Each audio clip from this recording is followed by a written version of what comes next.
नेपाल विज्ञापन सङ्घद्वारा सञ्चालित यो कार्यक्रम प्रत्यक्ष कार्यक्रम जसमा हामी विज्ञापन अबको बाटोबारे चर्चा गर्न गइरहेका छौँ र अबका आउँदा दिनहरूमा हाम्रो विज्ञापन क्षेत्रले के कस्तो बाटो अङ्गीकार गर्ने, कस्तो योजना बनाउने र सबैसँग हातोमालो गर्दै कसरी अगाडि बढ्ने भन्ने कुरामा आजको छलफल केन्द्रित हुनेछ। आजको छलफलका लागि हाम्रा अतिथिहरूमा विज्ञापनदाता समूहको तर्फबाट नेपाल उद्योग वाणिज्य महासङ्घका अध्यक्ष श्री शेखर गोल्छा यहाँ उपस्थित हुनुहुन्छ। म उहाँलाई अनुरोध गर्न चाहन्छु उहाँको तर्फबाट अहिलेको नेपालको विज्ञापनको अवस्था र विज्ञापनदाताहरूले अपेक्षा गरेका विज्ञापन एजेन्सी र विज्ञापन कर्मीहरूसँग अपेक्षा गरेका कुराहरूबारे अलिकति यहाँले हाइलाइट गरिदिनु हुन अनुरोध गर्दछु।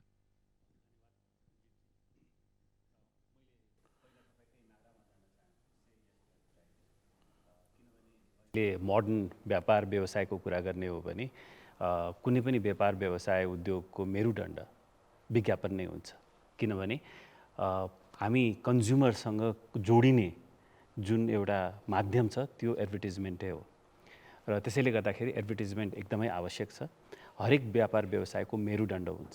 कल्पना गर्नुहोस् एडभर्टिजमेन्ट नहुने भएको भए सबै ब्रान्डहरू एउटै हुन्थे भनेपछि जो सस्तो हुन्थ्यो त्यही बिक्थ्यो, जो राम्रो हुन्थ्यो त्यो कहिले पनि बिक्न सक्दैन थियो होइन। र विज्ञापनले राम्रो बनाउनु आफ्नो प्रडक्टलाई आफ्नो सर्भिसेसलाई राम्रो बनाउनको लागि प्रोत्साहन पनि गर्छ। त्यसैले गर्दाखेरि यो एकदमै आवश्यक छ। मैले नेपालको कन्टेक्स्टमा हेर्ने हो भने मैले धेरै ब्रान्डहरू यस्तो देखेको छु जुन एडभर्टिजमेन्टले बनाएको छ। अफकोर्स त्यो प्रडक्टमा सब्सटेन्स पनि थियो र त्यसलाई चाहिँ सक्सेसफुली कम्युनिकेट गर्न सक्यो एडभर्टिजमेन्टको द्वारा र त्यसैले गर्दाखेरि त्यो ब्रान्डहरू आज मार्केटमा एकदमै सफल हुन सकेका छन्। त्यस्ता धेरै उदाहरणहरू छन्। मल्टिनेसनलको अगेन्स्टमा पनि हाम्रा लोकल ब्रान्डहरू छन् जुन एडभर्टिजमेन्टले गर्दाखेरि आफ्नो प्रडक्टमा भएका गुणहरू उनीहरूले कम्युनिकेट गर्न सके र त्यसैले गर्दाखेरि आज मल्टिनेसनल कम्पनीको दाँजोमा पनि आफ्नो प्रडक्ट बेच्न सके। जसरी मैले भने व्यापार व्यवसायमा प्रिमियम लिन सक्नुपर्छ, मर्यादित रूपमा, न्यायिक रूपमा, तर प्रिमियम चाहिँ लिनुपर्छ।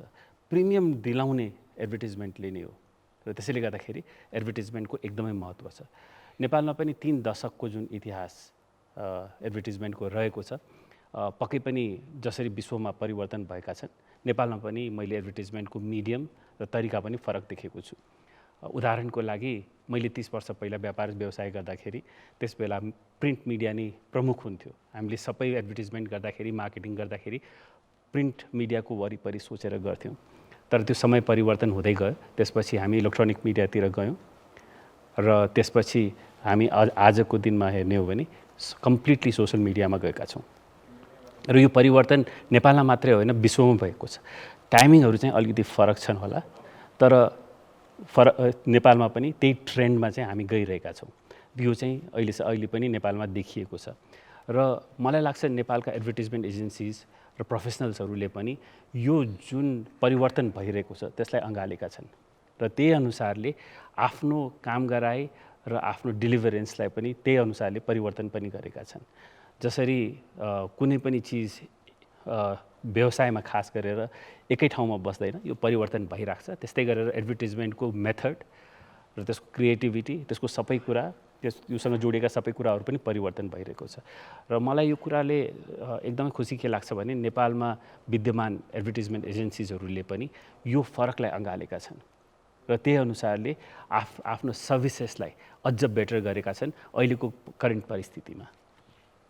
धन्यवाद शेखरज्यू। यहाँले जुन कुरा गर्नुभयो नेपाली विज्ञापनले नै एउटा सेतुको रूपमा उपभोक्ता र उत्पादकको बिचमा कार्य गरिरहेको छ र त्यो सेतु नहुने हो भने, त्यो पुल नहुने हो भने विज्ञापनदाताहरू या उत्पादकहरू आफ्ना उपभोक्ता समक्ष पुग्न सक्दैनन् भन्ने जुन कुरा यहाँले गर्नुभयो र अहिलेको अवस्थामा जसरी परिवर्तित भइरहेको छ र विज्ञापन एजेन्सीहरू, विज्ञापन कर्मीहरूले पनि त्यो परिवर्तनलाई अँगाल्दै अगाडि बढेका छन्, त्यो एउटा सराहनीय काम भइरहेको छ भनेर यहाँले जुन अँग्लाउनु भयो त्यसको लागि धन्यवाद। म अब हाम्रो विज्ञापनको यो विकासको क्रमसँगै नेपालमा विदेशी च्यानलहरूमा विभिन्न विदेशी विज्ञापनहरू आउने क्रमको कारणले गर्दा नेपाली उत्पादन र नेपालको विज्ञापन बजार फस्टाउन नसकेको अवस्थामा विगतका केही वर्षदेखि हामी विज्ञापन कर्मीहरू, नेपाल विज्ञापन सङ्घ सबैले ती विदेशी च्यानलहरू क्लिन फिड हुनुपर्छ, त्यो उपभोक्ताको हक हितभित्र पर्छ भनेर आवाज उठाइरहेकोमा नेपाल सरकारले अघिल्लो वर्ष नेपालमा क्लिन फिड लागू गरी अगाडि बढिरहेको अवस्था र तत्पश्चात क्लिन फिड पश्चात नेपाल विज्ञापन बोर्डको स्थापना गरी नेपाल विज्ञापन बोर्डलाई अगाडि बढाएको यो अवस्थामा हामीसँग आज नेपाल विज्ञापन बोर्डका अध्यक्ष श्री लक्ष्मण हुमागाईजी हुनुहुन्छ। उहाँलाई म नेपाल विज्ञापन बोर्डले अहिले कस्तो भिजन लिइरहेको छ, के दूरदर्शिता अनुसार कार्य भइरहेको छ, कस्तो योजनाहरू आउँदैछन्, त्यसलाई छोटो समयमा अलिकति प्रकाश पारिदिनु अनुरोध गर्छु। लक्ष्मण हुमागाईज्यू। धन्यवाद रञ्जितजी। नेपालमा सर्वप्रथम त म विज्ञापन सङ्घ नेपालको धन्यवाद रञ्जितजी। सर्वप्रथम त म नेपाल विज्ञापन सङ्घ नेपालको 31औं वार्षिक उत्सव तथा विज्ञापन व्यवसायको 3 दशक पुरा भएकोमा म विज्ञापन क्षेत्रमा संलग्न विज्ञापन व्यवसायी, विज्ञापन कर्मी, सञ्चार माध्यम र उपभोक्ता र विज्ञापनदाता सबैमा हार्दिक शुभकामना व्यक्त गर्न चाहन्छु। र नेपालमा 3 दशकको यस अवधिमा विज्ञापन व्यवसायले एउटा संस्थागत रूप धारण गर्यो। विज्ञापन व्यवसायलाई समग्रमा सम्बोधन गर्ने कुनै ऐन र कानुन थिएन यो मुलुकमा र पहिलो पटक नेपाल सरकारले अथवा नेपालको संसदले विज्ञापन नियमन गर्ने ऐन 2076 ल्यायो र त्यो ऐन अहिले कार्यान्वयनमा छ र त्यही ऐनलाई कार्यान्वयन गर्नको लागि नेपाल सरकारले विज्ञापन बोर्डको गठन गरेको छ। र यो विज्ञापन बोर्डको संरचनालाई नै हामीले हेऱ्यौँ भने विज्ञापन चक्रमा सहभागी 5 पक्षहरू हुन्छन्। खास गरिकन विज्ञापनदाता जसले विज्ञापन प्रदान गर्छन् र विज्ञापन एजेन्सी अथवा विज्ञापन व्यवसायी जसले त्यो विज्ञापनलाई सञ्चार माध्यमहरूसम्म पुर्याउँछन्। त्यसपछि विज्ञापन सञ्चार माध्यमहरू जसले त्यो विज्ञापनलाई प्रचार प्रसार गर्छन् र त्यो प्रचार प्रसार गरिएको सामग्रीलाई उपभोक्ताहरूले हेर्छन् अथवा मनन गर्छन् र आफ्नो निर्णय गर्ने क्रममा खरिद गर्ने क्रममा निर्णय गर्नको लागि त्यसलाई प्रयोग गर्छन्, त्यो रेफरेन्सलाई प्रयोग गर्छन्। यसरी हेऱ्यो भने 4 पक्षीय यो भयो र त्यसमा समग्र यो बजारको यी विभिन्न स्टेक होल्डरहरूको बिचको नियमन गर्नको लागि सरकार आफै पनि एकातिर नियामक निकाय हो भने अर्कोतिर चाहिँ विज्ञापनदाता पनि हो। मुलुकको समग्र विज्ञापन बजारलाई हेर्नुभयो भने झन्नै 1/3 विज्ञापनको हिस्सा चाहिँ सरकारसँग रहेको छ भन्दा सरकार एकातिर विज्ञापनदाता हो भने अर्कोतिर नियामक निकाय पनि हो। र यो अर्थमा हेर्ने हो भने नेपालको विज्ञापन व्यवसायले पहिलो पटक गएको वर्ष भनौँ अथवा 2076 सालमा संस्थागत रूप धारण गर्यो। अब रह्यो यस क्षेत्रमा रहेका चुनौतीका विषय। स्वाभाविक रूपमा विज्ञापनदाताले छानेको माध्यममा विज्ञापन गर्न पाउनुपर्छ र त्यसमा उसलाई कुनै किसिमका दबाव र प्रभाव पार्नु हुँदैन, नत्र भने विज्ञापन बजार खुम्चिन सक्ने सम्भावना रहन्छ, जसबाट विज्ञापनदाताहरू हुन त उद्योग वाणिज्य महासङ्घको अध्यक्ष यहीँ हुनुहुन्छ, उहाँले यो कुरालाई त्यति प्रष्टसँग उठाउनु भएन। तर हामीले अब मनन गर्नुपर्ने एउटा विषय के हो भने कतै हामीले सञ्चार माध्यमहरूले नै विज्ञापनदातालाई डिस्करेज पो गऱ्यौँ कि त्यतातिर पनि एउटा मनन गर्नुपर्ने अथवा विज्ञापन बजार खुम्चाउने पो काम गरेका छौँ कि त्यतातिर पनि हामीले सोच्नुपर्ने एउटा अवस्था छ। अर्को कुनै पनि उद्योग धन्दाको विकास नभइकन अथवा उद्योग स्थापना नभइकन नेपालको विज्ञापन बजार विकास र विस्तार हुन सक्दैन। त्यसका लागि ब्रान्ड निर्माण हुनुपर्छ र उपभोक्ताहरूले हाम्रा उत्पादनहरूको प्रयोग गर्नको लागि उनीहरू कहाँ पुर्याउनु पर्ने काम गर्नुपर्छ, जसका लागि हामी विज्ञापन व्यवसायी सञ्चार माध्यमहरूले त्यो काम गर्नुपर्छ। त्यसैले विज्ञापन बोर्डको अर्को र महत्त्वपूर्ण पक्ष भनेको विज्ञापन बजारको विस्तार हो, विकास हो र विज्ञापन व्यवसायमा संलग्न व्यक्तिहरूको क्षमता विकास हो र विज्ञापन बजारमा देखिएका विकृतिको नियमनको काम पनि विज्ञापन बजारकै हो। र यो सबै भनिरहँदा हामीले छुटाउनै नहुने पक्ष भनेको चाहिँ उपभोक्ता हुन्, जो अल्टिमेट कन्ज्युमर, जो अल्टिमेट चाहिँ हाम्रा टार्गेट अडियन्सहरू हुन्। उनीहरूलाई मिसलिड गरिनु हुँदैन। उनीहरूको एउटा क्वालिटी लाइफ, जुन एउटा गुणस्तरीय जीवन जिउने एउटा अधिकार हो, त्यसबाट वञ्चित नहुने गरी विज्ञापन गरिनुपर्छ र यी समग्र कामलाई चाहिँ विज्ञापन बोर्ड अहिले पहिलोपटक भर्खरै स्थापना भएको छ र हामी भर्खर आफ्ना कामहरूलाई चाहिँ सुरु गरेका छौँ।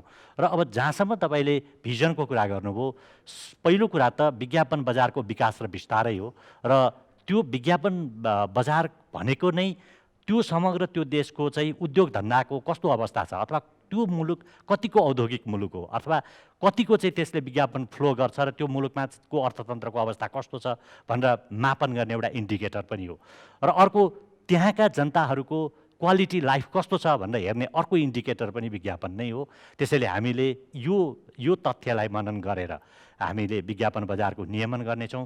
जहाँसम्म विदेशी विज्ञापनको प्रभाव छ, यो युग हामीले दुई ढङ्गले हेर्नुपर्छ भन्ने मलाई लाग्छ। यो एकातिर ग्लोबलाइजेसन छ र अर्कोतिर चाहिँ आफ्नो एउटा देशभित्रको चाहिँ इकोनोमीको संरक्षणको विषय पनि छ। त्यसैले यो दुईटालाई सामञ्जस्य गरेर अघि बढ्नुपर्ने पक्ष पनि छ। अर्को हामीले हेर्नुपर्ने सञ्चार माध्यमहरू छन्, जो चाहिँ यो विज्ञापन ती सञ्चार माध्यमहरूको, खास गरिकन निजी क्षेत्रका सञ्चार माध्यमहरूको लाइफलाइन पनि हो र त्यो एउटा रेभिन्यूको इन्जेक्सन गर्ने एउटा मिडियम पनि हो। र ती सञ्चार माध्यमहरू, ती चाहे ती ट्रेडिसनल सञ्चार माध्यम हुन् अथवा अहिले आएका न्यू मिडिया हुन्, यिनमा समानुपातिक वितरण पनि अर्को एउटा महत्त्वपूर्ण पक्ष छ। त्यसलाई पनि हामीले बिर्सनु हुँदैन।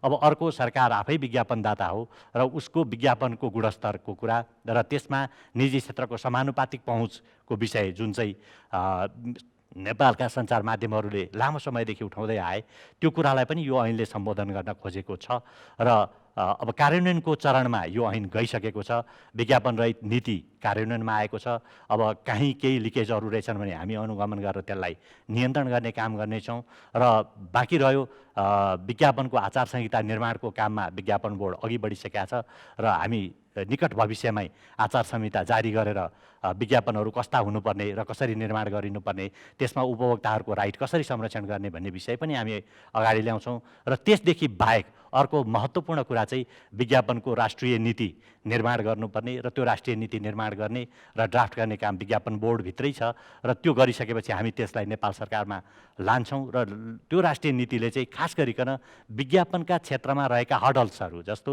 कति ठाउँमा क्याप लगाइएको छ, यति मात्र विज्ञापन गर्न पाउने भनेर अवरोधहरू खडा गरिएको छ, तिनलाई कसरी हटाउने, कस्ता कस्ता विज्ञापनहरूलाई कुन समयमा प्रसारण गर्न मिल्ने, यो कुरालाई पनि हामी त्यस बेलामा निर्क्युल गर्छौँ र यदि आवश्यक पर्यो भने अहिले जारी भएको विज्ञापन ऐन, विज्ञापन नियमावली, त्यसलाई पनि राष्ट्रिय नीति सँगसँगै त्यसमा आवश्यक परिवर्तन आवश्यक रह्यो भने त्यहाँसम्म पनि जान सकिने, अर्थात् यो कार्यान्वयनमा गइसकेपछि त्यसको फिडब्याक पनि आउने र त्यसले एउटा चाहिँ नयाँ सिनर्जी क्रिएट गर्छ भन्ने मलाई लाग्छ। त्यसैले म समग्रमा के भनौँ भने विज्ञापन नियमन गर्ने ऐन यो मुलुकको लागि विज्ञापन व्यवसायीहरू र सञ्चार माध्यमहरू जसले एउटा 3 दशकको अथक प्रयासपछि प्राप्त भएको एउटा आफ्नो अधिकार हो र विज्ञापन व्यवसायले राष्ट्रिय मान्यता पाएको यो अवसर पनि हो। त्यसैले र यो ऐनमा कुनै पनि ऐनहरू अथवा कुनै पनि नियमहरू आफैमा पूर्ण हुँदैनन्, त्यसको कार्यान्वयनपछि त्यसमा देखिएका समस्याहरू अथवा बाधाहरूलाई हटाउँदै जानुपर्छ।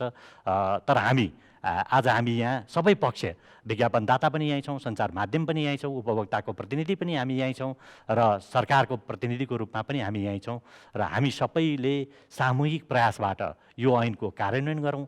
त्यसमा कुनै समस्या देखियो भने त्यसमा समसामयिक सुधार गर्दै जाउँ र यो बजारलाई पुनः एकचोटि स्थापित गरौँ र विदेशी उत्पादनहरूलाई सकेसम्म निस्तेज गर्दै स्वदेशी उत्पादनलाई प्रमोसन गरौँ। मुलुकको उद्योग धन्दा विकासमा विज्ञापन व्यवसाय एउटा चन्दा अथवा पुरस्कार होइन, यो ब्रान्ड निर्माण हो, लगानी हो। यसतर्फ सोचेर हामी अघि बढौँ भन्ने मलाई लाग्छ। धन्यवाद।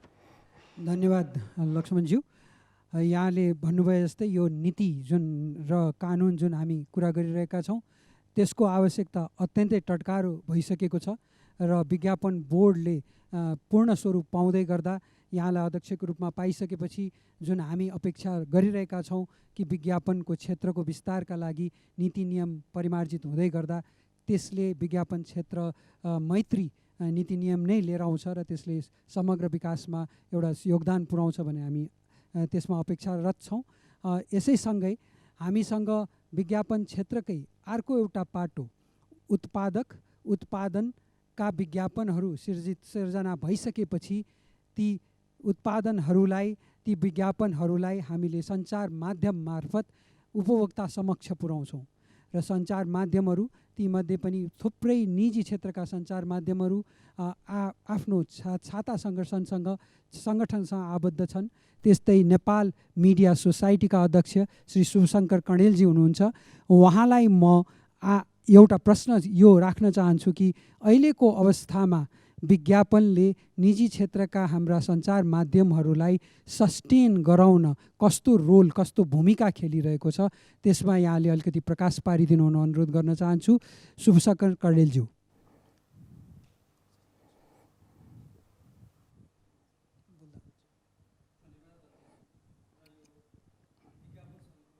तीसौँ वर्ष प्रवेश र सँगसँगै विज्ञापन डे मनाइरहेको अवसरमा सम्पूर्ण विज्ञापनदाता, विज्ञापन सङ्घ लगायत विज्ञापनसँग जोडिनुभएका देशभरिका सबै त्यसमा संलग्न कर्मचारी साथीहरूमा समेत पनि म हार्दिक बधाई भन्न चाहन्छु।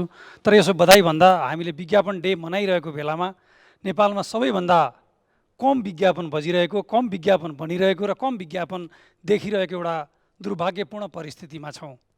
यद्यपि यसका पछाडि कोरोना भाइरसको प्रकोप र त्यसले सिर्जना गरेको सङ्कट त आफ्नो ठाउँमा छँदैछ। त्यस सँगसँगै पनि लामो समयदेखि सङ्घर्ष हुँदै आएको, गर्दै गरिएको र आम सञ्चार माध्यम भन्दाखेरि कति माध्यमलाई बुझ्ने र कसलाई बुझ्ने, जस्तो अघि उद्योग वाणिज्य महासङ्घको अध्यक्ष शेखरजीले भन्नुभयो कि आज हामी सोसल मिडियातिर डाइभर्ट भएका छौँ। एज अ एडभर्टाइजर वा एडभर्टाइजरका हिसाबले त धेरै राम्रो होला, ठिक होला, उहाँका लागि चोइस सही होला। तर हामी आम सञ्चार माध्यम सम्पूर्ण उसको एक्सपेन्सेसको 90% भन्दा बढी विज्ञापनमा आधारित हुन्छ र मूल प्रवाहका आम सञ्चार माध्यम भन्दाखेरि जसले समाजमा खास किसिमको तरङ्ग निर्माण गर्छन्, शिक्षा दिन्छन्, उत्प्रेरित गर्दछन् र समाजको प्रतिनिधित्व गर्दछन्, तिनै आम सञ्चार माध्यम हुन्। जहाँ रेडियो, टेलिभिजन, पत्र पत्रिका अहिले पनि तिनै नै आम सञ्चार माध्यम हुन् र मूल प्रवाहका आम सञ्चार माध्यम हुन्। यस बाहेकका अरू चिजहरू भनेको हाम्रा अहिले पनि एमेच्योर मिडिया एलिमेन्ट मात्र हुन्। ती आम न त हुम्ला, जुम्ला, कालीकोट वा भित्री मधेसका सबै नागरिकका हातमा हामीले काठमाडौँमा इन्जोय गरेको वा संसारभरि ग्लोबलाइजेसनका कारणले चर्चा गरिएका मिडियाहरू सबैको एक्सेसमा हाम्रो देशमा छैनन्। यो कुरालाई सबैभन्दा बढी एडभर्टाइजर साथीहरूले बुझ्नु जरुरी छ, जहाँ कन्ज्युमरको क्षेत्रमा काम गर्ने साथीहरूले बताउनु होला। त्यसबाहेक आजको दिनमा सबभन्दा ठुलो चुनौती भनेको सरकार सबभन्दा ठुलो एडभर्टाइजर्स हो, संसारभरि हो। तर हामी कहाँ सरकार एडभर्टाइजर्स हो, तर सरकारको एडभर्टाइजिङ वा उसको आफ्नो विज्ञापनमा त्यो सबैभन्दा बढी अटोक्रेटिक छ, सेन्ट्रलाइज टु गभर्मेन्ट मिडिया छ र त्यो सबभन्दा बढी त्यसले गभर्मेन्टको प्रोपोगन्डाको दायराभन्दा बाहिर आफ्नो विज्ञापनलाई लैजान चाहँदैन। सबैभन्दा ठुलो हडल यही हो। र दोस्रो कुरा, लामो सङ्घर्ष र लामो दबावपछि नेपालमा विभिन्न आधुनिक डेमोक्रेटिक ऐनहरू बन्ने, कानुनहरू बन्ने प्रक्रियाका सन्दर्भमा विज्ञापन ऐन आएको छ र तुलनात्मक रूपले ऐन ठिक छ। तर ऐनको कार्यान्वयन कसरी हुन्छ वा कार्यान्वयन गर्न सरकारले कसरी दिन्छ वा दिँदैन भन्ने सबभन्दा ठुलो चुनौती छ। त्यो चुनौती भनेको जति बेलासम्म स्टेट ओन्ड वा गभर्मेन्ट ओन्ड विज्ञापनहरू एउटा सिङ्गो एडभर्टाइजमेन्टको बास्केटमा ल्याउन सरकार तयार हुन्छ कि हुँदैन?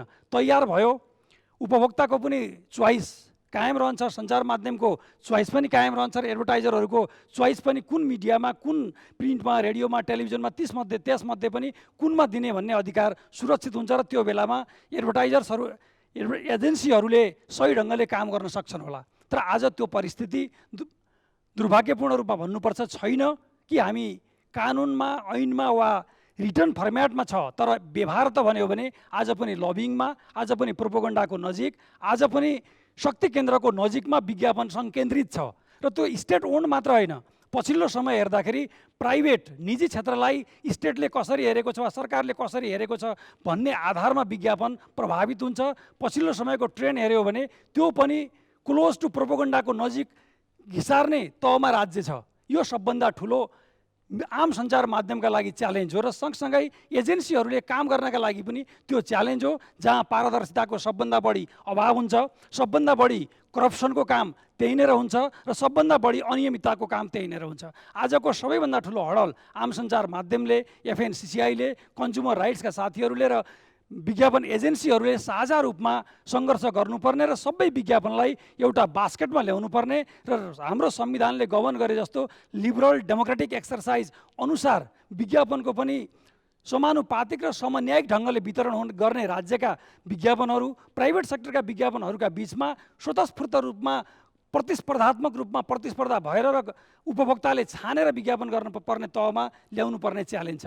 र अर्को पछिल्लो पटकको सङ्घर्षको परिणामस्वरूप क्लिन फिड जुन विज्ञापन ऐनभित्रको एउटा इन्हेरेन्ट सबभन्दा ब्याकबोन हो त्यो क्लिन फिड नीति, तर क्लिन फिड आएको हुन त 6-7 महिना भएको छ, विज्ञापन बोर्ड भर्खर फर्म भएको छ र त्यो फेरि पनि मैले अघि भने जस्तै हाम्रो जस्तो देशहरूमा सरकार कस्तो हुन्छ र राज्यको संरचना माथिदेखि तल कस्तो हुन्छ, त्यसमध्ये सरकारले कस्तो व्यवहार गर्छ आम नागरिकका प्रति र राजनीतिक दलहरूले त्यसमा कसरी इन्जोय गर्छन् वा कसरी अभ्यास गर्छन् भन्ने कुराले समाजका सबै पक्ष प्रभावित भए जस्तै गर्दा छन्। यो आम सञ्चार माध्यमसँग जोडिएको विषय विज्ञापनको विषयमा सबभन्दा ठुलो म्यानिपुलेसन हुने खतरा छ र विज्ञापनलाई एउटा हन्डी वा ग्रान्टको रूपमा कसैलाई सहयोग गरिएको रूपमा राज्यले व्यवहार गर्ने कुरालाई परिवर्तन गर्न नसकेसम्म वा राज्यका निकायहरूलाई यो विज्ञापन प्रतिस्पर्धात्मक रूपमा गर्नुपर्छ भन्ने तहमा ल्याउन नसकेसम्म यो हाम्रो दबाव निरन्तर जारी रहन आवश्यक छ र जहाँ विज्ञापन सङ्घले फेसिलिटेट गर्नु वा मोडरेट गर्नु सबैभन्दा महत्त्वपूर्ण कुरा हो, किनभने ऊ एउटा त्यति धेरै ठुलो इन्ट्रेस्ट ग्रुप नभएर एउटा मिडियम बनेका कारणले त्यो उसको दायित्व हो र यो विज्ञापन सङ्घको कर्तव्य पनि होला। मैले बोलिरहँदा आम सञ्चार माध्यमको हितमा बढीभन्दा बढी विज्ञापन आओस् भन्ने ढङ्गले बोलेको ठानिएला वा अर्कोले बोल्दा अर्को ठानिएला, तर फेरि पनि विज्ञापनमा स्वच्छ पारदर्शितासहित प्रतिस्पर्धा हुने वातावरण निर्माण गरिनु पर्दछ। तेस्रो कुरा भनेको आम उपभोक्तासम्म जाने कुरा, यतिसम्म कि हामीले अहिले प्रयोग गर्ने सेनिटाइजर पेन्डेमिकको बेलामा सेनिटाइजर कुन सेनिटाइजर प्रयोग गर्दाखेरि राम्रो हो होइन भन्ने कुरा, कुन प्रयोग गर्दाखेरि हानि हुने हो होइन भन्ने कुरा र यो बन्ने मापदण्ड के हो भन्ने कुरा समेत पनि आम उपभोक्तालाई जानकारी नगराइकन बजारमा माल पठाउने र बजारमा माल ट्रेडिसनल च्यानलबाटै बिक्री हुने र त्यसबाट बिक्रीको नाफा घाटा हिसाब किताब गरेका कारणले कुनै ब्रान्ड वा कुनै प्रडक्ट राम्रो र नराम्रो भनिने टेन्डेन्सी परिवर्तन गरिनुपर्दछ र त्यो हामीले सिधै आम उपभोक्ताहरूका प्रति एक हिसाबले भन्यो भने ज्यादती गरिराखेका छौँ। यति धेरै प्रडक्ट आउँदाखेरि कुनै पनि प्रडक्ट बाहिर आयो त्यसको बारेमा आम सञ्चार माध्यम मार्फत नागरिकले थाहा पाउँदैन, नागरिकले राइट टु नो थाहा पाउनुपर्ने कन्ज्युमर राइटलाई फन्डामेन्टल राइटमा समेत पनि राखेका हुनाले त्यस कारणले कुनै पनि उत्पादन वा प्रडक्टको खास हिस्सा वा त्यसको प्रफिटको खास प्रफिटको अझ म भन्दैछु प्रफिटको खास हिस्सा नियमित रूपमा विज्ञापन गर्ने परिपाटी जति बेलासम्म हामीले बसाल्न सक्दैनौँ त्यो बेलासम्म हामीले एकातिर फन्डामेन्टल राइटको पनि राज्यले सम्मान गरेको ठहर्दैन र कर्टेल भइराखेको हुन्छ र अर्कोतिर नागरिकहरूले आफूलाई नागरिकको रूपमा बुझ्नका लागि पनि आफ्ना अगाडि टेबलमा भएका सामानहरू वा बजारमा भएका सामानहरूमध्ये मैले कुन सामान किन्ने, कुन उपभोग गर्ने, कुन कपडा लगाउने, कुन खानेकुरा खाने, कुन दाल चामल तेल नुन तेल सुट कपडा वा सफारी स्याम्पू वा कस्मेटिक के प्रयोग गर्ने भन्ने कुरा आम नागरिकले जान्न जरुरी छ। त्यो जान्ने कुरामा राज्यलाई उपभोक्ता सम्बन्धी ऐन मार्फत र यो विज्ञापन ऐन मार्फत समेत पनि त्यो बास्केटमा लिएर आउन सकियो भने आजको दिनमा नेपालमा रहेका आम सञ्चार माध्यमहरू सर्भाइभ हुन सक्दछन्। तर आज फेरि पनि विडम्बनापूर्ण रूपमा भन्दाखेरि यो विज्ञापनको बारेमा कुरा गर्दा वा मिडियाको बारेमा कुरा गर्दा हामी आफै मिडियाकर्मी भएर पनि सकेसम्म यो विषयमा बोल्न नपरे हुँदो अथवा यसको बारेमा चर्चै गर्न नपरे हुँदो जस्तो सफोकेसनको अवस्थामा छ र झन्डै 2 वर्षको कोरोना भाइरसको महामारीले यसलाई नराम्रोसँग सबैभन्दा बढी खतरनाक ढङ्गले अचानकको पिर खुकुरीलाई थाहा हुँदैन भने जस्तै यो 24 घण्टा टेलिभिजन रन भएका छन्, पत्रिका दैनिक रूपमा प्रकाशित भएका छन्, रेडियो बजेकै छ, यिनीहरूलाई त केही पनि असर परेको छैन भनेर मानिसहरूले बुझ्न सकिने, तर त्यसको आन्तरिक हालत के छ भन्ने कुरा कसैले पनि थाहा पाउन नसक्ने र टेलिभिजनहरू मात्र हेरियो भने यति धेरै हामीले प्रोमो रिपिट गर्नुपर्ने, प्रोग्राम रिपिट गर्नुपर्ने परिस्थिति छ। त्यस कारणले विज्ञापन बजारलाई विस्तार गर्नु भनेको निजी क्षेत्रका वा समग्र आम सञ्चार माध्यमलाई कुनै एउटा रकम दिने कुरा होइन, आम नागरिकको अधिकारलाई सम्मान गर्ने, आफ्नो प्रडक्टलाई सबैका अगाडि सबभन्दा उम्दा प्रडक्ट हो भनेर स्थापित गर्ने समेत पनि यो एउटा चक्र हो। त्यस कारणले यो आम सञ्चार माध्यम विज्ञापन एजेन्सी र उपभोक्ता र प्रडक्टका बिचको कोरिलेसन निर्माण गर्नका लागि तपाईँ हाम्रो साझा प्रयत्न अझ कति लामो समय जाने हो, यद्यपि जान जरुरी छ। धन्यवाद। धन्यवाद शुभशङ्कर सर। यहाँले भने जस्तै सरकारी विज्ञापनहरू पनि प्रभावकारिताको आधारमा छनौट गरिएर सञ्चार माध्यमहरूमा पुर्याइनुपर्छ भन्ने जुन यहाँको आवाज छ, हामीले पनि त्यसैलाई नै अङ्गीकार गर्न हामी सरकारलाई पनि आह्वान गरि नै रहेका छौँ कि विभिन्न सञ्चार माध्यमहरूका आफ्ना प्रभावकारिता हुन्छ, ती प्रभावकारिताको आधारमा नै त्यो वितरण गरिनुपर्छ भन्ने एउटा आवाज उठि नै रहेको छ। त्यसलाई आशा छ सरकारी माध्यम विशेष त विज्ञापन बोर्डले पनि यसलाई सुनि नै रहेको छ। यस्तै सञ्चार माध्यमहरूको प्रतिनिधिमूलक अर्को संस्था मिडिया अलायन्स नेपालका अध्यक्ष भास्कर राज कर्णिकारज्यू हामीसँग हुनुहुन्छ, जो विज्ञापन क्षेत्रसँग पनि त्यसरी नै प्रत्यक्ष रूपमा आबद्ध हुनुहुन्छ र पहिला उहाँ विज्ञापन कर्मी नै हुनुहुन्थ्यो। त्यस कारणले उहाँले विज्ञापनको मर्म र विज्ञापनले सञ्चार माध्यममा हुने उत्पादन हुने कन्टेन्टहरूलाई विज्ञापनको रेभेन्यूले कसरी इफेक्ट गर्छ भन्ने कुरालाई हाइलाइट गराइदिनु हुनुको लागि म भास्कर राज कर्णिकारज्यूलाई अनुरोध गर्छु। धन्यवाद रञ्जनजी।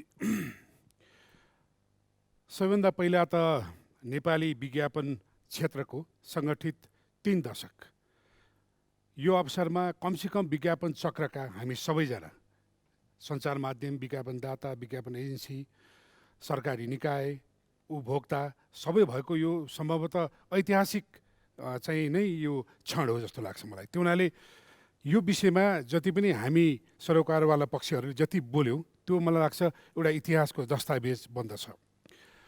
अब यो अवसरमा सबैलाई बधाई पनि छ र शुभकामना पनि छ। र हामीले 3 दशकको कुरा गर्दाखेरि तपाईँले ठ्याक्कै कन्टेन्टको कुरा गर्नु हो, प्रसारण सामग्रीको विषयमा, जुन विषय अहिले नेपालका आम मूलधारका सञ्चार माध्यमहरूको चुनौतीको विषय पनि हो। म सम्झन्छु आजभन्दा 35 वर्ष अगाडि नेपाली श्रव्य दृश्य माध्यममा प्रतिभाको डबली भन्ने एउटा कार्यक्रम प्रसारण भएको थियो। त्यो कार्यक्रम सम्भवतः विश्वकै पहिलो रियालिटी सो भनेर मान्न सक्छौँ। त्यस पछाडि हामीले ढुकढुकी भन्ने कार्यक्रम मैले आफैले निर्माण गरेँ, त्यसपछि 0 आवर, र त्यति बेलासम्म हाम्रो मित्र राष्ट्र भारतमा वा चिनमा पनि त्यो खालको चाहिँ कार्यक्रम निर्माण नै हुँदैन थियो। त्यो साँच्चीकै विश्वकै पहिलो रियालिटी सो प्रतिभाको डबली, ढुकढुकी जस्ता कार्यक्रमहरू। आज पनि कन्टेन्ट इज द किङ भन्छ, पक्कै पनि हो। अघि हाम्रो शेखरजीले भन्नुभयो जस्तो आम सञ्चारका माध्यमले अब अनलाइनपट्टि चाहिँ धार सोझ्याएको हो कि भन्ने आम बुझाइ जो छ त्यो स्वाभाविक छ।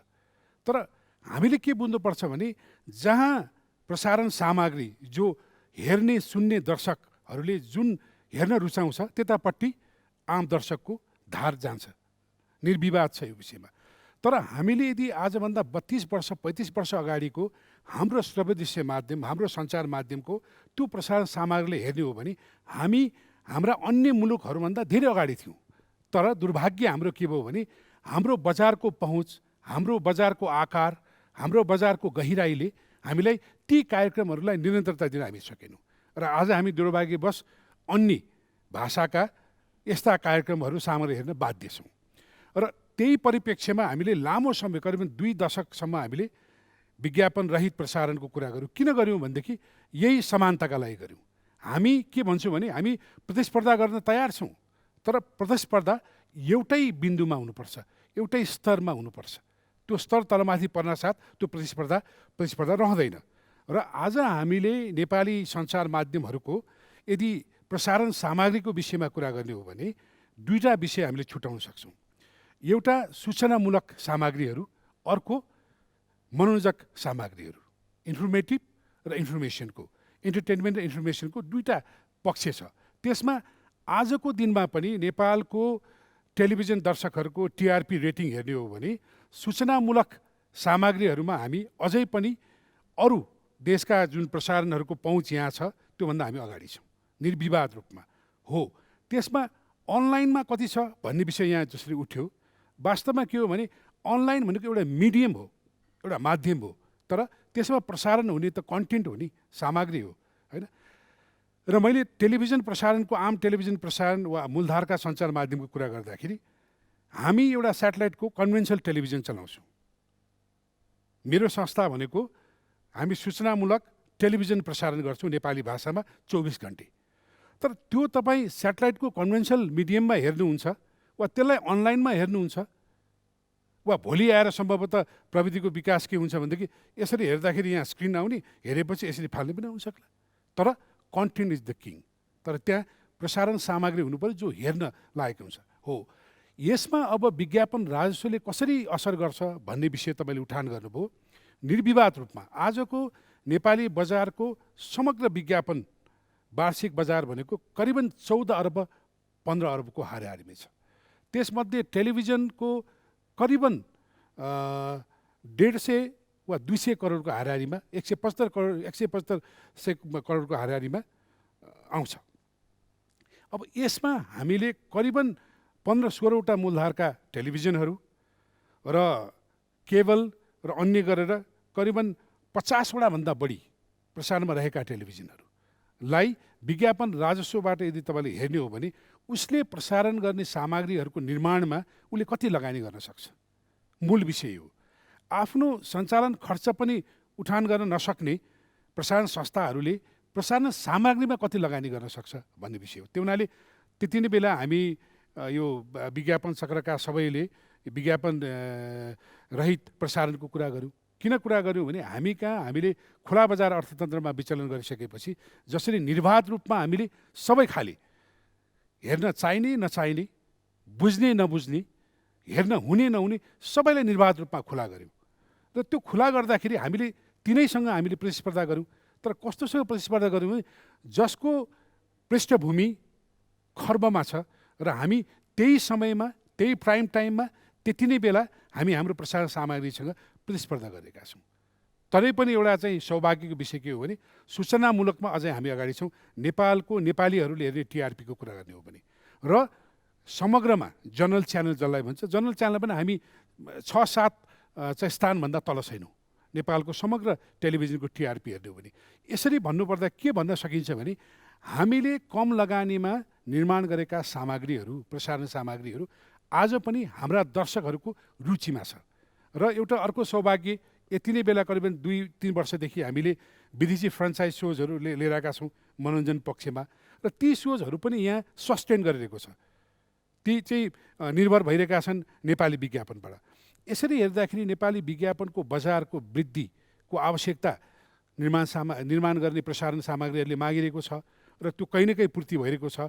तर विज्ञापन बजार बढ्नुपर्ने बाध्यात्मक अवस्था छ र दुई किसिमबाट। अघि शुभजीले पनि भन्नुभयो, निर्विवाद रूपमा यति बेला जहिले हामी यो छलफल र बहस गरेका छौँ, नेपाली विज्ञापनको र नेपाली सञ्चार माध्यमको योभन्दा अरू दुर्भाग्यको विषय आउँदैन। अहिले करिबन 50% भन्दा कम नियमित विज्ञापन राजस्व घटिरहेको अवस्था छ। र यति नै बेला अघि भर्खरै शेखरजीले भन्नुभयो जस्तो अनलाइनको प्रभाव हो कि भन्ने एउटा भ्रम पनि छ।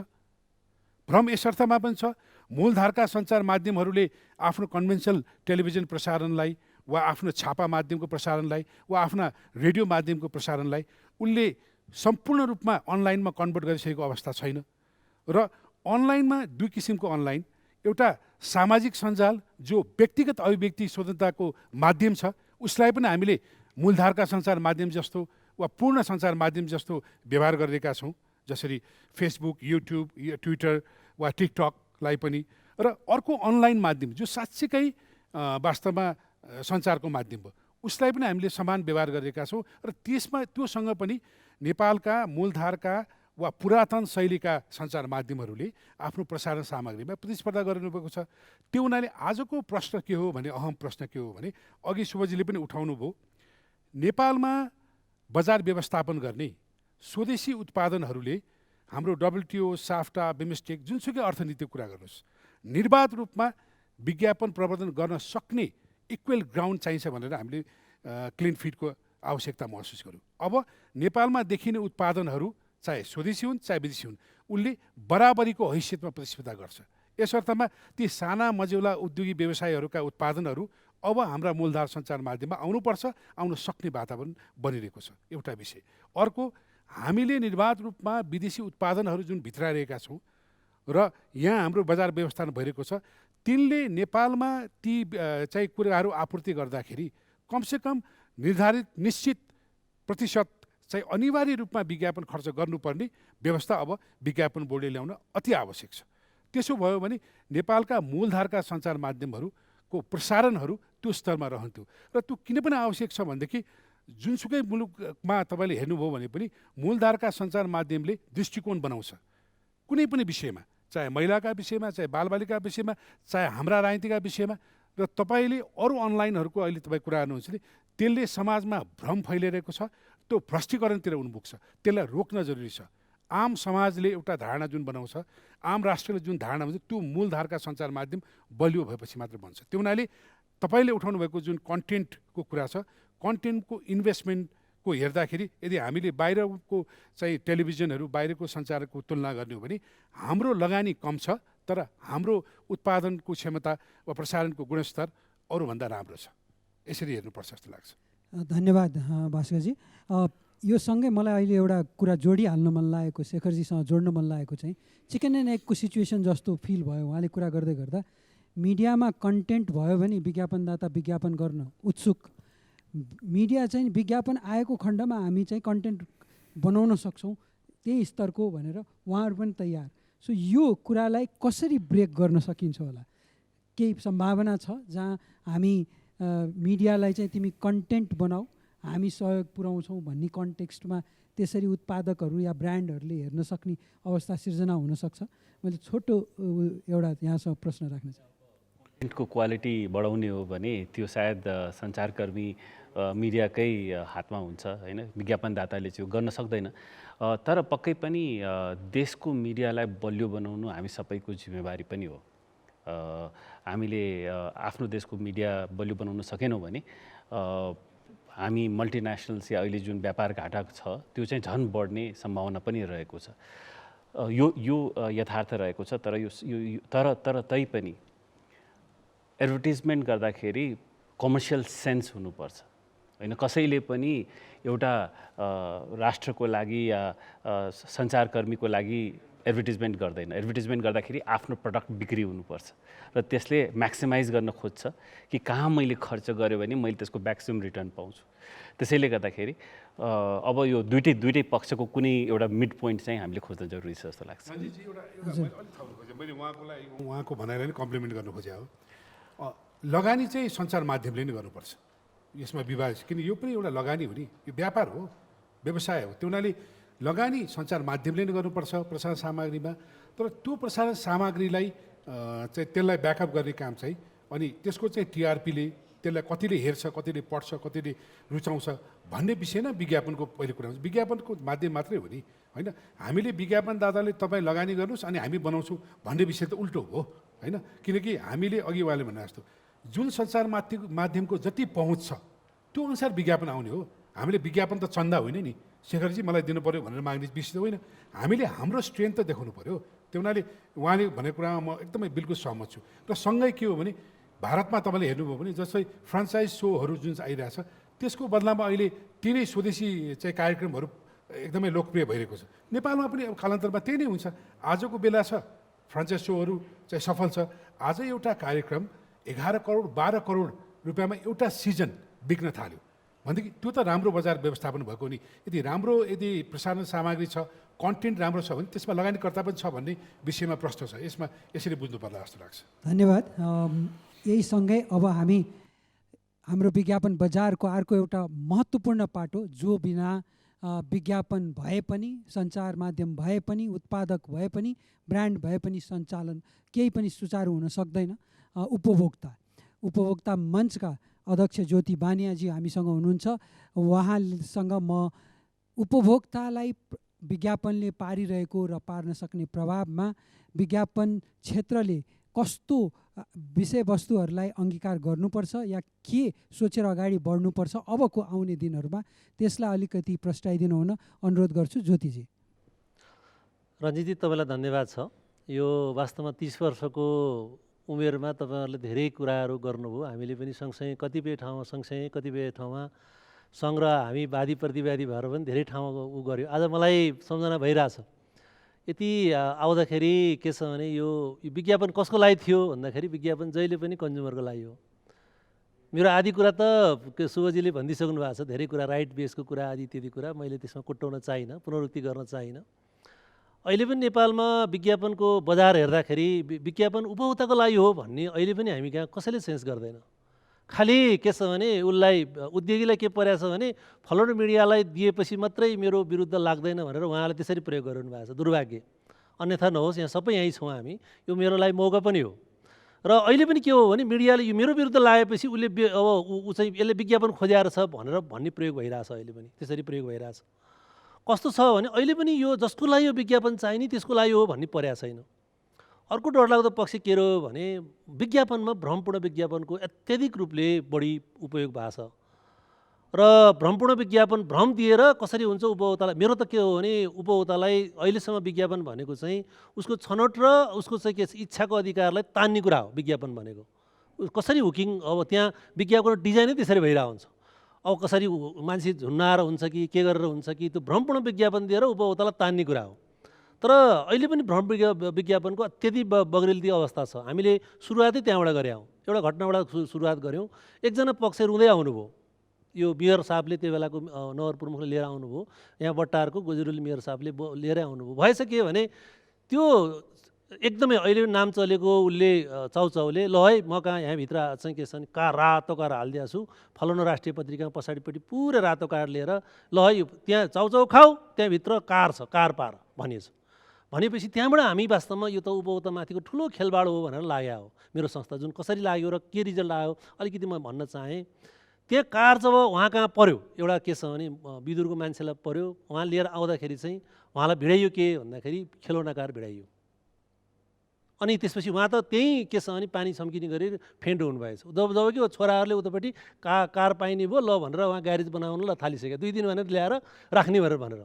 अनि के रहेछ भन्दाखेरि भोलिपल्ट त्यो दिनमा रातो कार देखाइयो।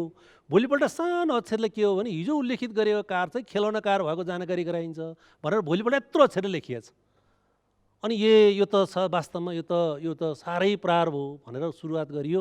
हुँदा के छ भने हामीले 3टा मुद्दा, तपाईँलाई नोटिसमा रहोस्, अध्यक्षलाई नोटिसमा आइसकेको छ। हामीले 3टा मुद्दा विज्ञापन उसलाई 2 पल्ट हामीले विवेक्षी बनाएर 3टा मुद्दा, यो त साह्रै भयो। एकातिर 20 अरब भन्दा बढीको कारोबार हुने, उहाँले 17 अरब भन्दा नि हाम्रै हिसाबमा 20 अरब भन्दा बढीको कारोबार हुने। अनि त्यो जसलाई 20 अरब आखिर त्यो पैसा कसले तिर्ने हो भन्दा म उपभोक्तालाई तिर्ने हो, कसैले तिर्दैन। त्यो फेरि मूल्यमा सरप्लस भएर आउने हो। त्यो चाहिँ शेखरजीले तिरे पनि के हो भने मलाई मूल्यमा हालिदिनुहुन्छ। फेरि उहाँले त छोड्नुहुन्न कसैलाई पनि, घरबाट ल्याएर तिर्नेवाला हुनुहुन्न। त्यस हुनाले त्यो मैले पैसा 20 अरब तिर्ने, अनि त्यो मैले अब बजारको मान्छेले हेरेर कर्णालीको मान्छेले तिर्नु पऱ्यो। फेरि ए बाबा त्यो अलिक कति अन्डर छ भने कर्णालीको मान्छेले त हेर्दैन नि, त्यो त गाउँको मान्छेले त हेर्दैन, सिमेन्टमा गाउँको मान्छेले हेर्दैन। तर मैले हेरिदिए बापत उसले के छ भने तिर्नुपर्ने, अनजस्टको सीमा पनि से हुन्छ। त्यस हुनाले यसलाई त रेगुलेसन गरिदेऊ, रुनी कराउने चिचाउने 3टा अदालतको फैसला छन्। एउटा त विज्ञापन बोर्डको ऐनकै बनाऊ भनेर भनिसकेपछि अहिले भ्रमपूर्ण विज्ञापन उ गर्नलाई घरका बोर्डहरू राखेर जुन गरिया छ विज्ञापन सबै, यो सहर त सहरै जस्तो नहुने पुरै के छ भने यहाँ त प्रत्येकमा के हो भोलि हावाहुरी आयो भने त जम्मै के छ भने त्यो किचिनु पर्ने त्यस्तो अवस्था। यो सबैले छ 3टा अदालतले पटक आदेश गरिसकेपछि मात्रै एउटा ऐन आयो। मलाई के खुसी लाग्छ 30 वर्ष पछाडि अहिले यो त यो वास्तवमा अध्यक्ष सोमजीलाई धन्यवाद छ। यो कार्यक्रम त अध्यक्षले, यो विज्ञापन बोर्डको अध्यक्षले गर्नुपर्ने कार्यक्रम हो। ल म आएँ, अब मेरो कुरा हुन्छ है भन्नुपर्ने हो। कहाँ तपाईँ आफै गरेर आयो, कहाँ यो एभरेजले लगाएर उहाँले गर्नुपर्ने हो। पटक 15 दिन भयो यस्तो कार्यक्रम गर्नुपर्ने हो, किनभने जिम्मा उहाँको हो। अहिले ऐन आयो, त्यो अदालतको फैसलाको तहतबाट ऐन आयो। म यति मात्रै भन्न चाहेँ, आज चाहिँ वास्तवमा यो डिस्क्रोसै हो, राम्रो के छ भने वे फरवार्डमा आइपुगेका छौँ। म यति मात्रै भन्न चाहेँ उपभोक्ता तर्फबाट हजुरलाई जुम्ला गरेर यो बिन्ती छ। वास्तवमा तपाईँहरूले जति 20 अरब 30 अरब जति खर्च गरिदिनु भएको छ उपभोक्ता, मैले तिर्नु परेको छ। त्यसको मैले के छ भने यो बाबा मैले न्याय गरेर तिरेको छु। मेरो टेलिभिजन चलाएको छैन, मेरो पत्रिका चलाएको छैन, मैले अनलाइन चलाएन भन्ने पार्नु पऱ्यो। हामी त कतिसम्म लाग्यौँ भन्दा क्लिन फिट तपाईँ मात्रै लाग्नु भएन। हामी त वास्तवमा इन्डियाको त चाहिँ मैले इन्डियन स्कुलबाट हेर्नुपर्ने, यहीँको मान्छेले राष्ट्रिय उद्योग हो नि हो त। आखिर राष्ट्रिय उद्योग त सरप्लस हुनु पाउनु पऱ्यो नि, आउनु पऱ्यो। यहीँ नेपालमा विज्ञापनबाट दत्ता हुनु पऱ्यो, त्यो जानु पऱ्यो। त्यो देश छुट्टै हो भने त त्यो त्यसको अनुभूति त पाउनु पऱ्यो भनियो नि त कम्तीमा। आखिर भयो। त्यसो हुनाले अहिले त राम्रो क्षेत्र विस्तार भएको छ। यो क्षेत्र विस्तारलाई कसरी गभर्निङ गर्ने हो, कसरी नियमन गर्ने हो, नियमन गर्ने ठाउँ चाहिँ सरकारले पनि म गर्दिनँ, जे गर्छ बोर्डले गर्छ भनेको छ। अब बोर्डलाई के छ भने काम गर्न नदिने सम्भावना अझै पनि बढिरहेको अवस्था देखिन्छ। यसो हेर्दाखेरि कहिले कहिले तपाईँहरूको फेसबुक, तपाईँहरू सोमजीहरूको होइन अब त्यो अहिले त्यो बेजोडसँग आइरहेछ विज्ञप्ति, है त्यसो गर्न पाइन्न, यसो गर्न पाइन्न, मेरो बजार सकिन आँट्यो। कहाँ सकिन्छ? जति धेरै नियमन भयो त्यति धेरै तपाईँको बजार हो। आखिर म त के छ भने 25 अरब त मैले तिर्ने हो, आखिर त हजुरले तिर्ने होइन त्यो त, म उपभोक्ताले तिर्नु, बिचरा त्यही निरीह प्राणीले तिर्ने हो त्यो त जति गरे पनि। अनि ठुला अब अहिले समस्या के आयो भने हामीलाई अर्को समस्या छ, सरकारले के छ भने जति धेरै विज्ञापन दिनु पर्थ्यो, विज्ञापनमा कहाँ गयो त्यो विज्ञापनको खर्च? हामीले त प्रश्न जसले स्वीकृत गर्छ लेखा अधिकृतलाई उसको खल्ती यहाँ पऱ्यो जम्मै। तपाईँहरू जम्मै त्यो विज्ञापन सङ्घको मान्छेहरूले पनि यति % छोड्छु भन्न थालिसक्नु भएको छ, हामीले देख्यौँ त्यहाँ। त्यो कसरी के छ भने विज्ञापन बोर्डले कसरी त्यसलाई चाहिँ ल तैँले कति पैसा लिइस् भनेर उसलाई भन्नु पऱ्यो क्या। अर्को पार्ट सबभन्दा त्योभन्दा डरलाग्दो पार्ट के देखियो भन्दा एउटा अस्ति घटना हामीले विज्ञापन भर्खरै काम गर्दैछ, यसलाई अहिले धेरै अल्झाइयो भने, यस्ता कुरामा अल्झाइयो भने धेरै गर्दैन भनेर उपभोक्ता म आबद्ध रहेको संस्थाकै जाहेरीले नेपाल सरकार गीताजीले मुद्दा सिआइबीले मुद्दा चलाइदियो। भयो के भने एउटा के छ भने त्यो ग्रिन टी चाहिँ अन्तबाट लिएर आएछ, जम्मा 900 रुपियाँ प्रति किलोमा लिएर आएछ। यहाँ 40,000 प्रति किलो। ल यो खायो भने 15 दिन खाऊ, स्वाट्टै तिम्रो घर त्यसो वेट चाहिँ 20वटा स्लिम हुन्छौ भनेर भन्ने स्थिति बनेछ। जो मान्छेले लिएर जानुभयो ऊ त स्लिम होइन, जम्मै के छ भने उहाँ त त्यो जम्मै त्यो डायबिटिजमा झौँ सुपर डायबिटिज भएर बस्ने स्थिति भएछ, उजुरी गर्नुभयो। हामीले चाहिँ के छ भने के रहेछ त भनेर हेर्दाखेरि एकजना रसियन मान्छेले त्यो लिएर आउनुहुँदो रहेछ, नेपाली कम्पनी मार्फत लिएर आउनुहुँदो रहेछ र त्यो चाहिँ के छ भने 900 रुपियाँ ल्याएको देखियो र 40,000 रुपियाँ प्रति किलो बेच्ने र विडम्बना के हो भने 62 करोड रुपियाँ नेपालबाट बाहिर के छ भने पैसा पठाइसकेको अवस्था रहेछ। पहिला त के छ भने यही भ्रमपण विज्ञापनमा यो विज्ञापन हेर्ने विभिन्न एन्टी क्राइम यो के छ भने यो फौजदारी अपराध संहिता पनि त्यो कुरा लेखेको छ। त्यही फौजदारी अपराध संहिताको तहतबाट हाम्रो उपभोक्ता संरक्षण जायले मुद्दा पर्यो। अनि त्यसपछि गएर अहिले मान्छे थुना हुनुहुन्छ र अर्को चाहिँ के छ भने जो मान्छेले बाहिर 62 करोड रुपियाँ बाहिर पठाउनु भयो अहिले के छ भने मनी लन्ड्रिङको पनि मुद्दा चलिरहेको छ। यसको मतलब बजार अहिले कहाँ छ त भन्दा सोसल मिडियातिर गइरहेको छ। अहिले पनि यसो कहिले कहिले सोसल मिडिया हेऱ्यो त्यो आखिर त्यो पैसा त मैले तिर्ने हो क्या, त्यो सोसल मिडिया गएको पैसा पनि आखिर त्यो त चाहे त्यो अनलाइनबाट जाओस् जे होस् त्यो त पैसा त मूल्यमै सरप्लस हुने हो। त्यसमा सोसल मिडियालाई म बोर्डको अध्यक्षज्यूलाई निवेदन गर्न चाहेँ, तपाईँहरूले सबैलाई आज भोलिमा अहिले के कमिटमेन्ट चाहियो अहिले भने अब त अध्यक्ष त भयो त, फेरि पहिलो अध्यक्ष त अलिकति केही गरेर देखाउने हो। वास्तवमा अझै के हो भने 3-4 कुराहरू अध्यक्षले गर्नुपर्छ। यो कार्यक्रम अब यो के छ भने सङ्घलाई लगाउने होइन, आफै गर्छु भन्नु पऱ्यो। कहाँ हुन्छ त्यसरी? अब राज्यले सबै भयोभरको सरकारले दिए होइन, विधायकले दिएको कुरा हो। नेपालको त्यो के छ भने हामीले जसलाई भोट दिएर पठायौँ त्यसले तँ गर भनेर दिइसकेपछि त गर्नु पऱ्यो नि। यो के छ भने अब यो विशेष गरी 25-30 अरब रुपियाँ मैले जुन उपभोक्ता मार्फत मैले तपाईँले उठाइरहनु भएको छ त्यो पैसाको चाहिँ जस चाहियो, त्यो न्याय चाहियो, त्यो पैसाको चाहिँ जसलाई दिया हो त्यसलाई चाहियो एउटा। अर्को त्यो जुन सामाजिक सञ्जाल मार्फत हारती आइरहेछ जसको कुनै एकाउन्टेबिलिटी छैन त्यसलाई आजैबाट नियमन गरेर सुरु गर्नु, मलाई सहयोग गर्नुहोस्। आजैबाट म उजुरी हेर्न थालेँ, म मुद्दा अदरदायको अधिकार छ, फेरि उठ्नेखेर ड्यामकी ड्याम सजाय गर्ने अधिकार छ उहाँलाई। अहिले अध्यक्षलाई त्यो कानुन प्रयोग गर्ने हो भने आफूले गरेको आफूले गर्ने, नभए चाहिँ ल है पुलिस गरिदिए भन्ने बित्तिकै पुलिसले मुद्दा चलाउनुपर्छ। उहाँ चाहिँ एकातिर आफै निर्णय पनि गर्ने हो, आफूले नसक्ने अलिक थुनाइमा राख्नु पऱ्यो भने एउटा चिठी लेखेको भरमा पुलिसले समातेर गर्ने अधिकार अनुसूची 1 भित्रको मुद्दा हेर्ने के छ भने अधिकार छ। उहाँलाई पठाउने बित्तिकै त्यो प्रहरीले के छ भने पक्राउै गर्न नपर्ने गरी के छ भने त्यो मुद्दा चल्ने स्थिति छ। त्यस हुनाले भएको अधिकार हामीले प्रयोग गर्न सक्नु पऱ्यो। ठुलो कुरा के हो भने हजुरहरूलाई लाग्ला यो हाम्रो क्षेत्र विस्तारको मिडिया सोसाइटीका के अरे मिडिया साथीहरूलाई हाम्रो क्षेत्र विस्तारको लागि होला भन्ने होला। अब एफएनसिसीलाई होइन, मलाई त कम्तीमा यो जुन प्रहार भइरहेछ जो अब मेरो एन्टीमा आउने बित्तिकै ल सिमेन्टको एन्टीमा आउने बित्तिकै विज्ञापन खोज्या हो भन्ने जुन परिरहेछ त्यसलाई शुद्धिकरण चाहिँ हुनु पऱ्यो। अब यो समय भनेको शुद्धिकरणको समय हो। अब अहिले जे गरियो जति रजाइ गरियो। अब जसको लागि गर्न थालिया हो त्यसको लागि चाहिँ गर्न सुरु गरौँ भन्ने मलाई लाग्छ। बोलाउनु भयो, धन्यवाद छ। मैले पहिलो सेसनको धन्यवाद ज्योतिजीलाई। व्यावसायिक भएर अगाडि बढ्नुपर्ने आजको पहल छ भनेर उहाँले जुन कुरा राखिदिनु भयो त्यसको लागि धन्यवाद छ। हामी अहिले नेपाल विज्ञापन सङ्घद्वारा अन्तर्क्रिया कार्यक्रम सञ्चालित गरिरहेका छौँ, विज्ञापन अबको बाटो। हामी तपाईँहरूसँग प्रत्यक्ष जोडिएका छौँ एभेन्युज खबर मार्फत र एभेन्युजको फेसबुक पेज र युट्युबमा पनि यो प्रत्यक्ष प्रसारण भइरहेको छ। साथै म दर्शक महानुभावहरूलाई जानकारी गराउन चाहन्छु, हामी यसरी प्रत्यक्ष तपाईँहरू समक्ष उपस्थित हुँदै गर्दा हामीले सम्पूर्ण आमन्त्रित पाहुनाहरूको परीक्षणसँगै सुरक्षाका सम्पूर्ण उपायहरू अपनाएर यहाँ उपस्थित भएका छौँ र मास्क लगाउनुहोला, यहाँहरू सुरक्षित रहँदै गर्नुहोला। र अब हामी कार्यक्रमलाई अगाडि बढाउँदैछौँ। विज्ञापनको अर्को पाटो जहाँ हामी महिलाहरू जो उपभोक्ताहरू पनि हुनुहुन्छ, सञ्चारकर्मी पनि हुनुहुन्छ, विज्ञापनसँग जोडिनु पनि भएका छ। महिलाको विषयमा विज्ञापनमा कसरी उहाँहरूको उपादेयता हुनसक्छ या कसरी उहाँहरूलाई हामी सहभागी गराउन सक्छौँ, विज्ञापनमा महिलाको प्रयोगबारे केही अबको बाटो कसरी लिनुपर्छ विज्ञापन क्षेत्रले भन्ने कुरा उजागर गरिदिनु हुन महिला अधिकारकर्मी तथा सञ्चारकर्मी बबिता बस्नेतज्यूलाई म अनुरोध गर्न चाहन्छु।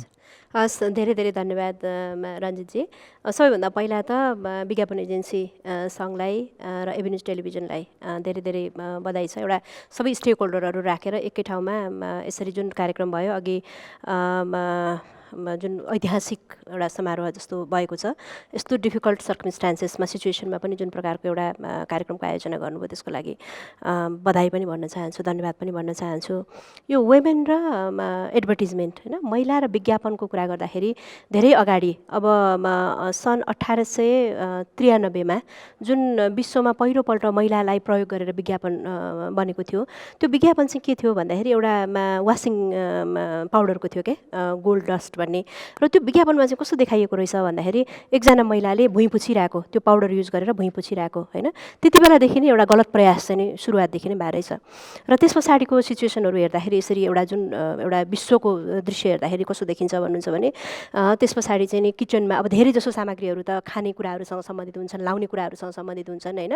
अनि महिलाहरूलाई चाहिँ नि अब प्रयोगहरू गर्ने मतलब किचनमा उसले पकाइरहेको, भाँडा माझिरहेको, यस्तो यस्तो खालको कुराहरू हाउस होल्डमा लिमिटेड गरेको, सीमित गरेको त्यस्तो खालको कुराहरू आयो।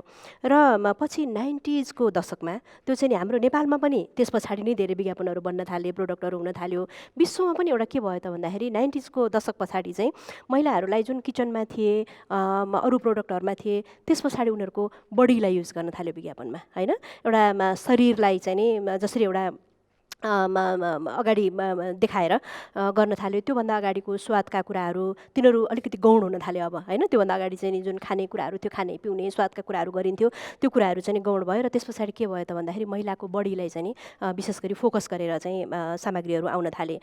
र अब हाम्रो चाहिँ कस्तो भन्नुहुन्छ भने अब जस्तो एउटा बबल गमको विज्ञापन छ क्या, एउटा विश्वमा एकदमै त्यो चर्चित विज्ञापन हो होइन, जसले चाहिँ कसरी महिलाको बडीलाई चाहिँ प्रयोग गरेको थियो भन्ने खालको कुराहरू।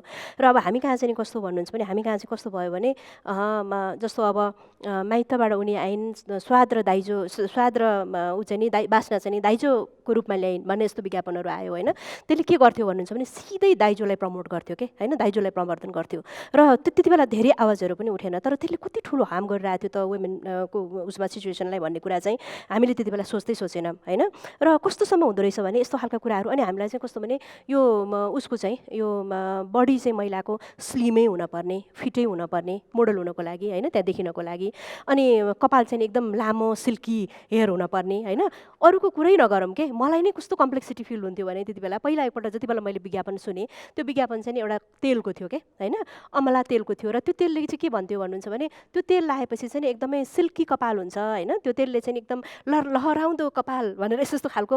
यो त्यति बेला त क्लिन फिट त आइसकेको मतलब कुरा पनि भएको थिएन त्यति बेला होइन। त्यति उनीहरूकै आवाजमा, बाहिरको आवाजमा एकदमै त्यसले चाहिँ सिल्की कपाल, लगाउँदो लामो कपाल भन्दाखेरि चाहिँ अनि त्यो राम्रो मान्छेको ऊ चाहिँ नि त्यस्तो खालको हुनुपर्छ भन्ने हुन्थ्यो। मेरो त कर्ली कपाल होइन, मेरो त लामो कपाल पनि थिएन, सिल्की पनि थिएन, म त राम्रोभित्र पर्दिनँ भने जस्तो त्यो कम्प्लेक्सिटी के। जति बेला भर्खर आएर कलेज पढिरहेको थिएँ, म आफैलाई पनि मैले कहिले थाहा पाएँ त यो कुरा भन्दाखेरि धेरै पछाडि देश विदेश गएँ, बाहिर त मजाले यो यस्तो खालको कपाल छोडेर हिँड्नुपर्छ हुन्छ भन्ने त मलाई थाहा पनि थिएन त्यति बेला होइन। बाहिर यसो हेर्दाखेरि त सबै कुराहरू एकदमै मान्छेहरू त डिग्निफाइड वेमा हिँडिरहेछ। अनि त्यसपछि हाम्रो ब्युटी पार्लरहरूले त यस्तो खालको कपाल बनाउनको लागि त कति पैसा लिइरहेछ। त्यसपछि पो आई रियलाइज कि यो त राम्रो कुरा पो रहेछ त यो त भन्ने खालको कुरा पनि लाग्यो होइन। मलाई त त्यस्तो भयो भने कति महिलाहरूलाई त्यस्तो भयो होला नि त, गोरो नै हुनुपर्ने होइन। अनि त्यसपछि एकदमै गोरो हुनको लागि हाम्रो क्रिमहरू नाम नलिउँ अहिले, क्रिमहरू लाउन पर्ने भनेपछि, तर हाम्रो सोसाइटीमा त सबै थरी मान्छेहरू छ नि त, हाइटै हुनुपर्ने। हामी अहिले पनि अनि अलिकति हाइट भएको केटीहरू देख्नुभयो भने यहाँहरूले ओहो कस्तो मोडल जस्तो भन्नुहुन्छ होला के स्लिम फिट त्यस्तो खालको हुन्छ नि एउटा विज्ञापनले के गरिदियो त महिलालाई भन्दाखेरि यस्तो खालको महिला चाहिँ हुनपर्छ भन्ने खालको त्यो सेपमा ल्याइदियो कि जुन कुरा एकदमै गलत कुरा हो किनभने हाम्रो सोसाइटीमा त हाम्रो त होचो महिलाहरू पनि छ पुरुषहरू पनि छ होइन कालो महिलाहरू पनि छ पुरुषहरू पनि छ महिलाभित्रको पनि विविधता छ पुरुषभित्रको पनि विविधता छ यस्तो कुराहरूले चाहिँ के गरिदिँदो रहेछ भन्नुहुन्छ भने यस्तो कुराहरूले त्यो प्रोडक्ट र त्यो जुन बडीको बिचको एउटा छ नि त्यो त्यो त्यो चाहिँ अर्कै कुरा हो सबैले नै गरिरहेको हुन्छ नि त सबैले खाइरहेको हुन्छ सबैले किनिरहेको हुन्छ नि अर्को एउटा चाहिँ महिलाको लागि मलाई एउटा लागेको कुरा के भने जसले चाहिँ अलिकति बढी शरीर देखाउन सक्यो अथवा त्यस्तो खालको सिन दियो नि त्यस्तोलाई बोल्ड भनेर परिभाषित गरिदियो क्या विज्ञापन संसारले वर्ल्डले होइन र त्यो बाहिर गरेपछि इन्डियामा गएपछि नेपालमा त हर्रै आइहाल्यो र त्यो चाहिँ बोल्ड भने चाहिँ के त भन्दाखेरि महिलाको के शरीर मात्रै बिग्छ त मस्तिष्क बिग्दैन होइन मस्तिष्क र शरीरको बिचको जुन एउटा छ नि पुरुषहरूको चाहिँ नि मस्तिष्कको बिकाइ अथवा मस्तिष्क चाहिँ एकदमै को लडाइँ र महिलाहरूको चाहिँ नि शरीरको त्यो अब्जेक्टिफाई भन्छ नि एउटा होइन त्यो गर्ने खालको कुराहरू चाहिँ नि त्यसरी आयो र कस्तो भने किताबहरूको विज्ञापनमा पनि किताबमा यत्रो महिलाको फोटो राख्यो किताब लेख्दै गरेको राखिदिएको भए पनि त फरक जान्थ्यो नि त होइन अनि कारको विज्ञापनहरू जुन यहाँहरूले नै बनाउनु भएको छ हेर्नु भएको छ अप्रुभ गर्नुभएको छ के भएको छ होइन कारको विज्ञापनमा गाडी चलाइरहेको देखाइदियो कार चलाइरहेको देखाइदिएको भए त कस्तो ठुलो हुन्थ्यो साँच्चीकै बोल्ड हुन्थ्यो क्या किनभने महिलाहरूले वुमेनले ड्राइभ गरिरहेछ भन्ने खालको चाहिँ देखिन्थ्यो तर के भइदियो भने हामीले कार राखिदिउँ र कारको अगाडि टक्क एकजना महिला अगाडि उभ्याइदिउँ अनि पुरुषले ठक्क ढोका खोल्दै गरेको अथवा पुरुषले गाडी चलाइरहेको चाहिँ हामीले देखाइदिउँ कि यस्ता कुराहरूले के गर्यो त भन्नुहुन्छ नि हाम्रो डिस्क्रिमिनेसनलाई बढावा दियो विभेदलाई बढावा दियो इक्वालिटीलाई चाहिँ त्यसले चाहिँ गर्न सकेन र प्रवर्धन गर्न सकेन र कस्तो छ भन्नुहुन्छ भने सुन्दरताको परिभाषा पनि के हो त होइन हामीले हेर्ने जुन ब्युटी भन्छ नि हामीले होइन सुन्दरताको परिभाषा अब हामी सायद परिवर्तन हुनपर्छ त्यो त सिफ्ट भइसक्यो नि पहिला महिलाहरू चाहिँ कस्तो भने घरेलु काममा सीमित हुनुहुन्थ्यो र सीमित थियो त्यति बेला चाहिँ त्यस्तो खालका विज्ञापनहरू बने तर महिलाहरू त अहिले त घरेलु काममा सीमित त छैन महिलाहरूको त धेरै रोल परिवर्तन भइसक्यो त्यसले गर्दाखेरि जुन जेन्डर रोल परिवर्तन भइरहेछ होइन अहिले चाहिँ मान्छेहरूले पुरुषले किचनमा खाना बनायो भने स्वाभाविक रूपले लिन्छ के र किन भन्दाखेरि सबैजना वर्किङ छ नि त दुईजना छ बराबरी भाग लगाएको होइन त्यो त्यस्तो खालको देखाउँदाखेरि पनि मान्छेले मनै पराउँछ पुरा लुगा लगाएको पनि मान्छेहरूले मनै पराउँछ होइन त्यो एकदमै त्यो थोरै लुगा लाएर पनि गर्न पर्दैन र के छ भन्दाखेरि हाम्रो नेपाली सोसाइटीमा अहिले सबैजना मान्छेहरू चाहिँ पोर्नोग्राफिक एटिच्युडको मान्छेहरू मात्रै छैन के अब किनभने बिस्तारै हाम्रो विज्ञापन त्यता जाँदैछ हामीले चाहेर नचाहेर होइन यस्तो खालका दृश्यहरू देखिन्छ नि त्यस्तो खालकोतिर जाँदैछ र अर्को चाहिँ नि अब सुन्दरताको व्यापार कति समयको लागि गर्ने भन्ने कुरा पनि हो कि सुन्दरताको परिभाषा नै अब हामीले सायद परिवर्तन गर्नुपर्छ त्यो ठाउँमा चाहिँ हामी आइपुगेको छौँ र बदलिँदो परिवेशमा विज्ञापनमा पनि बदलाव आउन जरुरी छ के कस्तो बदलाव आउन जरुरी छ भन्ने कुरा अहिले पछि फेरि वे फरवर्डमा हामी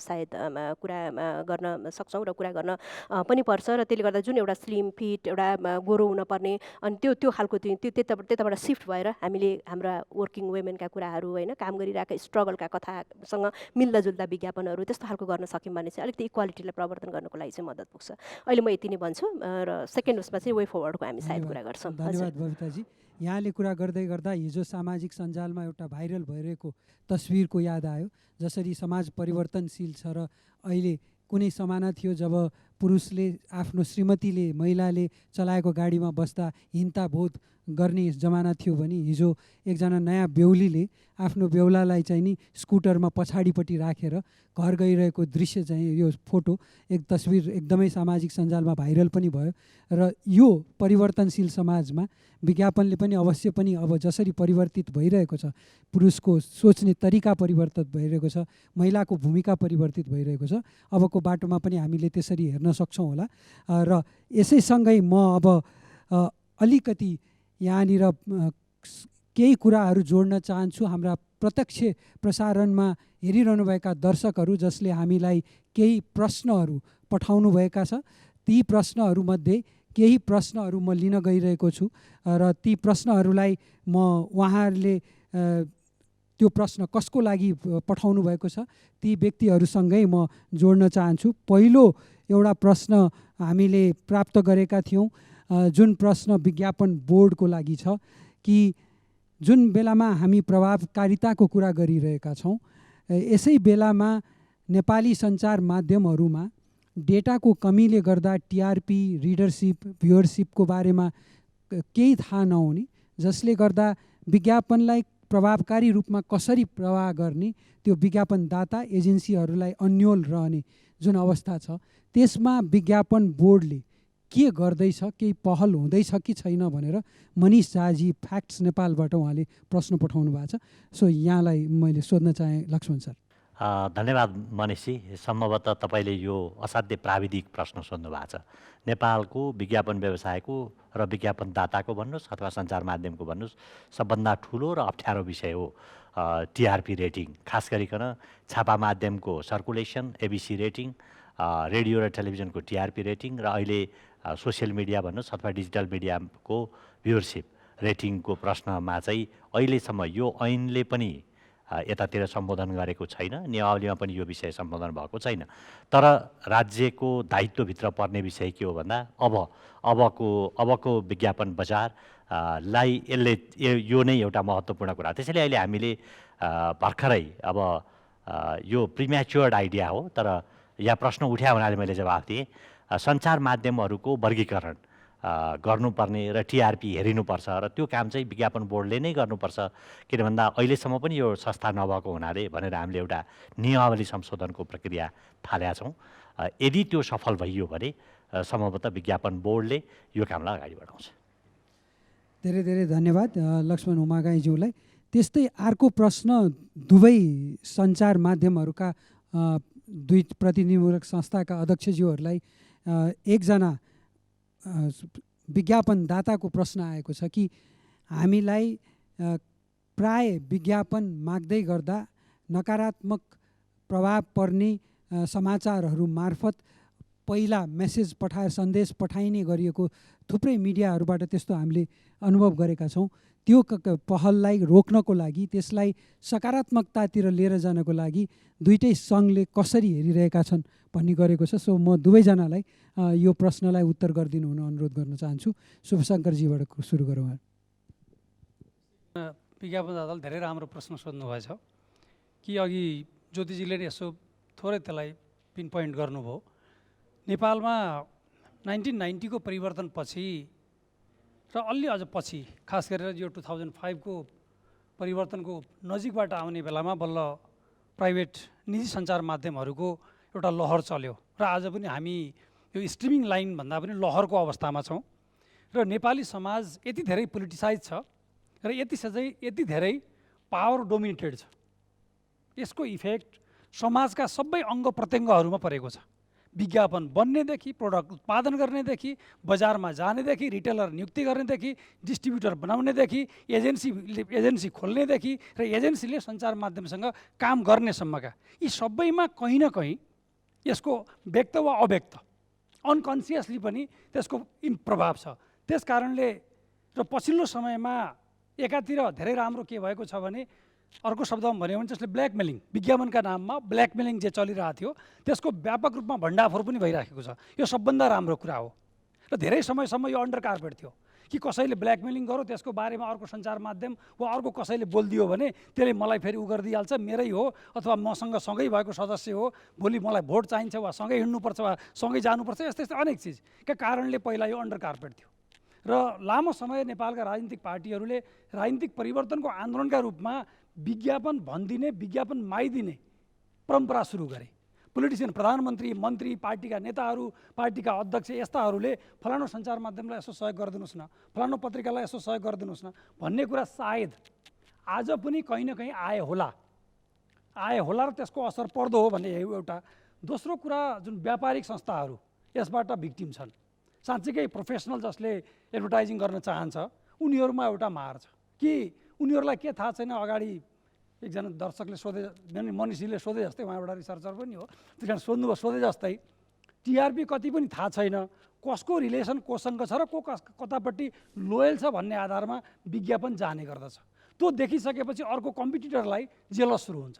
त्यसपछि कहिले तथ्यमा रहेर कहिले तथ्यमा नरहिकन, तथ्यमा रहेर पनि भण्डाफोर त नियमित प्रक्रिया हो, हुनु नै पर्थ्यो, भइराखे राम्रो। तर मेरोमा विज्ञापन आउने बेलासम्म म शेखरजीको बारेमा नबोल्ने, जब शेखरजीले मेरोमा विज्ञापन काटिदिनु भयो, मेरोबाट अब ल सुरु गरिदिए हुन्छ भन्ने ट्रेन्ड आज पनि विडम्बनापूर्ण रूपमा म मिडिया ओनरहरूको संस्थाको तर्फबाट भन्दा अहिले पनि हाम्रो बिचमा छ।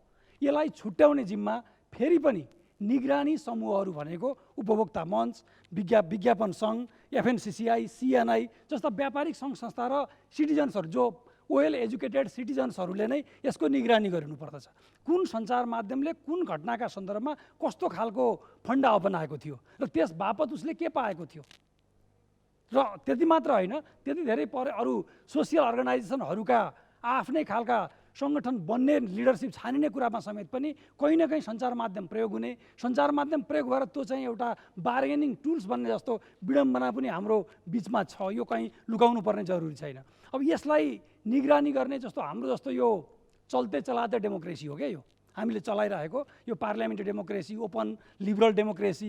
उन्नत हुँदाखेरि अमेरिका जहाँ डोनाल्ड ट्रम्पले प्रदर्शन गरेको पनि अमेरिका, पहिला बिल क्लिन्टन बराक ओबामाहरूले प्रदर्शन गरेको नि अमेरिका, अहिले जो बाइडेनले सम्हाल्न थालेको नि अमेरिका, इन्डिया जवाहरलाल नेहरूको पनि इन्डिया, आज मोदीको पनि इन्डिया, ममता बेनर्जीको पनि इन्डिया, यता नीतिश कुमारको पनि इन्डिया। डेमोक्रेसी त एउटै हो। ठिक हामी कहाँ पनि त्यसका दुष्परिणामहरू, हामी छिमेकमा छौँ, सानो छौँ, त्यस कारणले यता उत्तरतिर हिमाल भएको हुनाले हल्ला हुन्छ, त्यति धेरै सिक्न परेन, त्यो राम्रै भयो। अरूतिरको त सिकिराखेका हुन्छौँ, पश्चिमको र दक्षिणको त दिनका दिन फिडिङ भएको भइसकेका छौँ। त्यहाँ हुने जे भइरहेछन् ती कुरा हाम्रोमा पनि अभ्यास हुने, सिक्ने र त्यसको भिक्टिम अन्तत व्यापारी भन्दा पनि फेरि पनि ज्योतिजीले भने जस्तै गरेर उपभोक्ता नै हुने गरेछ। र अघि बबिताजीले भने जस्तै गरेर त्यसले एउटा बबिताजीले उठाएको कुराले पनि यो विज्ञापनसँग पनि जोडिन्छ र ठुलो डिस्कोर्सको माग गर्दछ। जुन हाम्रो कन्स्टिट्युसनले एउटा चिज भनेको छ, हामी त्यो कन्स्टिट्युसनको अन्तर्गत बसेर व्यवसाय गर्नेहरूले त्यसलाई सम्मान त गरेका छौँ कि पोलिटिकल पार्टीलाई औँला ठडाउने बेलामा अथवा हाम्रोमा इन्टरभ्यू लिने मन्त्रीलाई प्रश्न गर्ने बेला मात्रै प्रश्न गरेका छौँ कि हामीले आफैमा पनि एड्रेस गर्ने गरेका छौँ। हामी कहाँ न्युज एङ्कर छान्दा हो, अरू चिज छान्दाखेरि पनि हामीले बोल्ड शरीर, अघि बबिताजीले भने जस्तो बोल्ड शरीर खोज्छौँ कि त्यसको नलेजेबल ब्रेन खोज्छौँ। यसमा परिवर्तन आज पनि विडम्बनापूर्ण रूपमा भन्दा आएको छैन। अहिले पनि कमर्सियल व्यापारिक रूपले चल्ते चलाते विश्वमा जे चलेको छ त्यसैको बहावमा हामी छौँ र त्यसमा भएर बाहिर किन आउन सकेनौँ भन्दाखेरि अघि सुरुमा मैले भने जस्तै नेपाल जस्तो देशको सबभन्दा ठुलो विज्ञापनदाता सरकार हो। त्यो सरकार सबभन्दा बढी जहिलेसुकै अटोक्रेटिक छ र प्रोपोगन्डा ओरिएन्टेड छ। त्यसले आफ्नो सम्पूर्ण साधन स्रोतलाई आफ्नो मुठ्ठीमा राख्न चाहन्छ र समाजका अरू चिजहरूलाई, सञ्चार माध्यमहरूलाई त्यही अनुसारले नाचुन् भन्ने मनाशय राख्छ, चाहना राख्छ। बाहिर कुरा डेमोक्रेसीको, फ्री कम्पिटिसनको, लोकतन्त्रको अरू धेरै धेरै कुराको गर्दछ। त्यो प्रवृत्तिमा त परिवर्तन भएको छैन, तर दस्तावेजहरूमा परिवर्तन भयो। दस्तावेजमा परिवर्तन भएको कुरालाई बदल्ने भनेको हिम्मतका साथ आफूले आफैलाई नङ्ग्याउन तयार नभएसम्म यो परिवर्तन हुँदैन। मैले सबभन्दा राम्रो कुरा कहाँ गरेका छौँ हामीले, यो त सबभन्दा फर्स्ट क्लास राम्रो छ, अरू सोसियल मिडियाले गरिदियो होला अथवा अर्कोले गरिदियो होला भन्ने, अर्कोले त्यही भन्ने गऱ्यौँ भने यो फेरि पनि वर्षौँ अन्डर कार्पेट रहन्छ। र आजको यो डेमोक्रेसीको अर्को सुन्दर पक्ष के हो भने, मिडिया फ्रेन्डली अथवा मिडिया डेमोक्रेसीको सुन्दर पक्ष के हो भने आफैले आफैलाई पनि भन्न, घोच्न र नङ्ग्याउन तयार हुनु हो। त्यसो गर्दाखेरि म प्रति अडिट गर्ने जिम्मा दर्शककै हो। फेरि पनि दर्शकले निर्भीकतापूर्वक प्रश्न उठाइनु पर्दछ र व्यापारिक समुदायले जहिलेसुकै पनि विज्ञापनको प्लानिङ गर्दाखेरि जब उसले र एडभर्टाइजर्सले र एजेन्सीले, यो दुईवटा संस्था सबभन्दा महत्त्वपूर्ण छन् आम सञ्चार माध्यमका लागि, त्यसले लोयलिटीका आधारमा, फ्रेन्डसिपका आधारमा वा निकटताका आधारमा नभएर त्यसले आफ्नै जजमेन्टमा पनि यो न्यायपूर्ण छ, जस्टिफाइड छ भन्ने ढङ्गबाट प्लानिङ गर्यो भने सायद त्यस्तो कुराबाट भिक्टिमाइज हुनु पर्दैन। शेखरजी मेरो अत्यन्त राम्रो साथी भएका कारणले मलाई बेला मौकामा सहयोग गर्न सक्नु होला, तर व्यापारिक कमर्सियल सन्दर्भमा आउँदाखेरि उहाँले आफूलाई जस्टिफाइड हुने सन्दर्भमा डिल गर्ने व्यापारिक कम्पनीहरूले गरे भने राम्रो हुन्छ। तर हामी कहाँ त के छ, व्यापारिक कम्पनी पछाडि बसेर मेरो राम्रो नराम्रो चिज सबै सेभ हुन्छ भनेर सञ्चार माध्यमलाई गभर्न गर्ने, झन्डै डोमिनेट गर्ने जस्तो परिस्थिति देखिन थाल्ने अवस्था पनि छ कतिपय सन्दर्भमा। त्यो पनि हाम्रो अर्को विडम्बना हो। तर यो सबैभन्दा ठुलो मिडिया सञ्चालकहरूका लागि सबभन्दा ठुलो एउटा चुनौती र चौघेराको बिचमा उभिएको अवस्था हो। ओपन सोसाइटीले यसलाई हामीलाई अर्को एउटा स्टेजमा पुग्दाखेरि कुनै बेला म यो भन्न पनि सक्दैन थिएँ होला कि म एकहोरो दाबी गर्थेँ होला, कहाँ छ हाम्रोमा यस्तो भन्थेँ होला। आज म भन्न सक्नेमा पुगेँ भने भोलि मैले मेरो आफ्नो घटना नै तोकेर मेरो यो प्रोग्राममा यो मान्छेलाई यसरी बार्गेनिङ गरिएको थियो, यसरी मलाई विज्ञापन नदिएका कारणले यो घरानालाई यसो भनिएको थियो, त्यसलाई हामीले सच्यायौँ भनेर बोल्न सक्ने हामी भयौँ भने मात्र यो रोकिन्छ, अन्यथा यो रोकिँदैन। र फेरि पनि यस खालको डिस्कोर्स सिभिल सोसाइटीका अरू यो उपभोक्ता मञ्च सहितका अरूहरूले सधैँभर सञ्चार माध्यमहरू सुन्ने, त्यसबाट सूचना ग्रहण गर्ने मात्रै होइन कि हाम्रा प्रति गहिरो निगरानी गर्न जरुरी छ। किनभने राज्य त सम्पूर्ण चिजबाट उम्कन चाहन्छ कि उसले ट्याक्स बाहेक अरू सबैबाट राज्य उम्कन चाहन्छ र उसले डेमोक्रेसीको कुरा गर्छ। त्यस्तो बेलामा सिभिल सोसाइटीका अरू अर्गानहरूको जरुरी हुन्छ कि मिडियामाथि पनि राज्यमाथि जत्तिकै निगरानी गर्न जरुरी छ। धन्यवाद धन्यवाद शुभशङ्करजी। आई थिङ्क शुभशङ्करजीले राख्नुभएको कुरामा केही यहाँले पनि थप्न चाहनुहुन्छ भास्करजी? सञ्चार माध्यमले एउटा अनैतिक किसिमबाट जुन खालको व्यवहार गरियो भन्ने विषय छ, यो विशुद्ध रूपमा व्यावसायिकतासँग जोडिएको विषय हो। यसलाई अन्य राजनीतिक ढङ्गबाट अन्य ढङ्गबाट हेर्न जरुरी छैन। यो पूर्ण रूपमा व्यावसायिकताको चाहिँ दृष्टिकोणबाट हेर्नुपर्छ। एउटा विषय त के हो भने अहिले नेपालमा यति धेरै सञ्चार माध्यम छन्। एउटा सञ्चार माध्यमले गलत सूचना वा खबर प्रवाह गर्यो भने अर्को सञ्चार माध्यमले त्यसलाई मोनिटर गर्न सक्छ, उसलाई चेक एन्ड ब्यालेन्स गर्न सक्छ। र हामी के भन्छौँ भने हामी खबरसँग विज्ञापन साट्दैनौँ। खबर हो, विज्ञापन हो।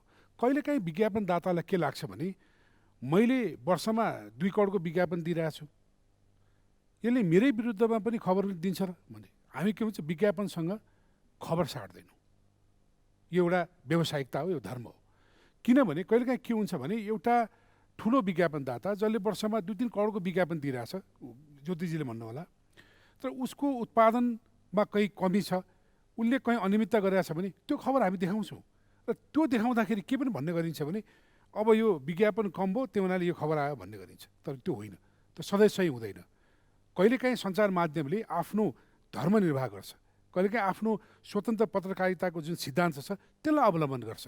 त्यसो गर्दाखेरि कहिलेकाहीँ के भनिन्छ भने यसले चाहिँ विज्ञापन पाएन, त्यही भएर यो खबर प्रसारण गर्यो। त्यो हुनाले खबरसँग तपाईँले व्यापार नसाट्दाखेरि यो व्यावसायिकता आफै सङ्लिएर जान्छ भन्ने मेरो धारणा छ। धन्यवाद।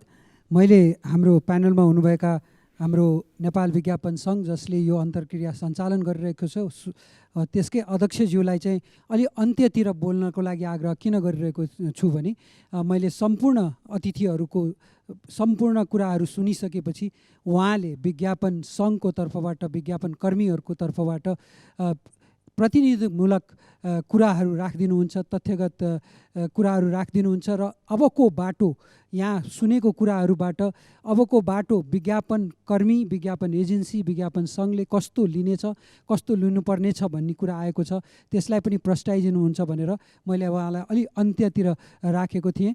सोम प्रसाद धिताल, नेपाल विज्ञापन सङ्घका अध्यक्षलाई अब म यहाँलाई विज्ञापन सङ्घको तर्फबाट विज्ञापन एजेन्सीहरूको अभिभावकको रूपमा आफ्नो अभिव्यक्ति राखिदिन अनुरोध गर्छु।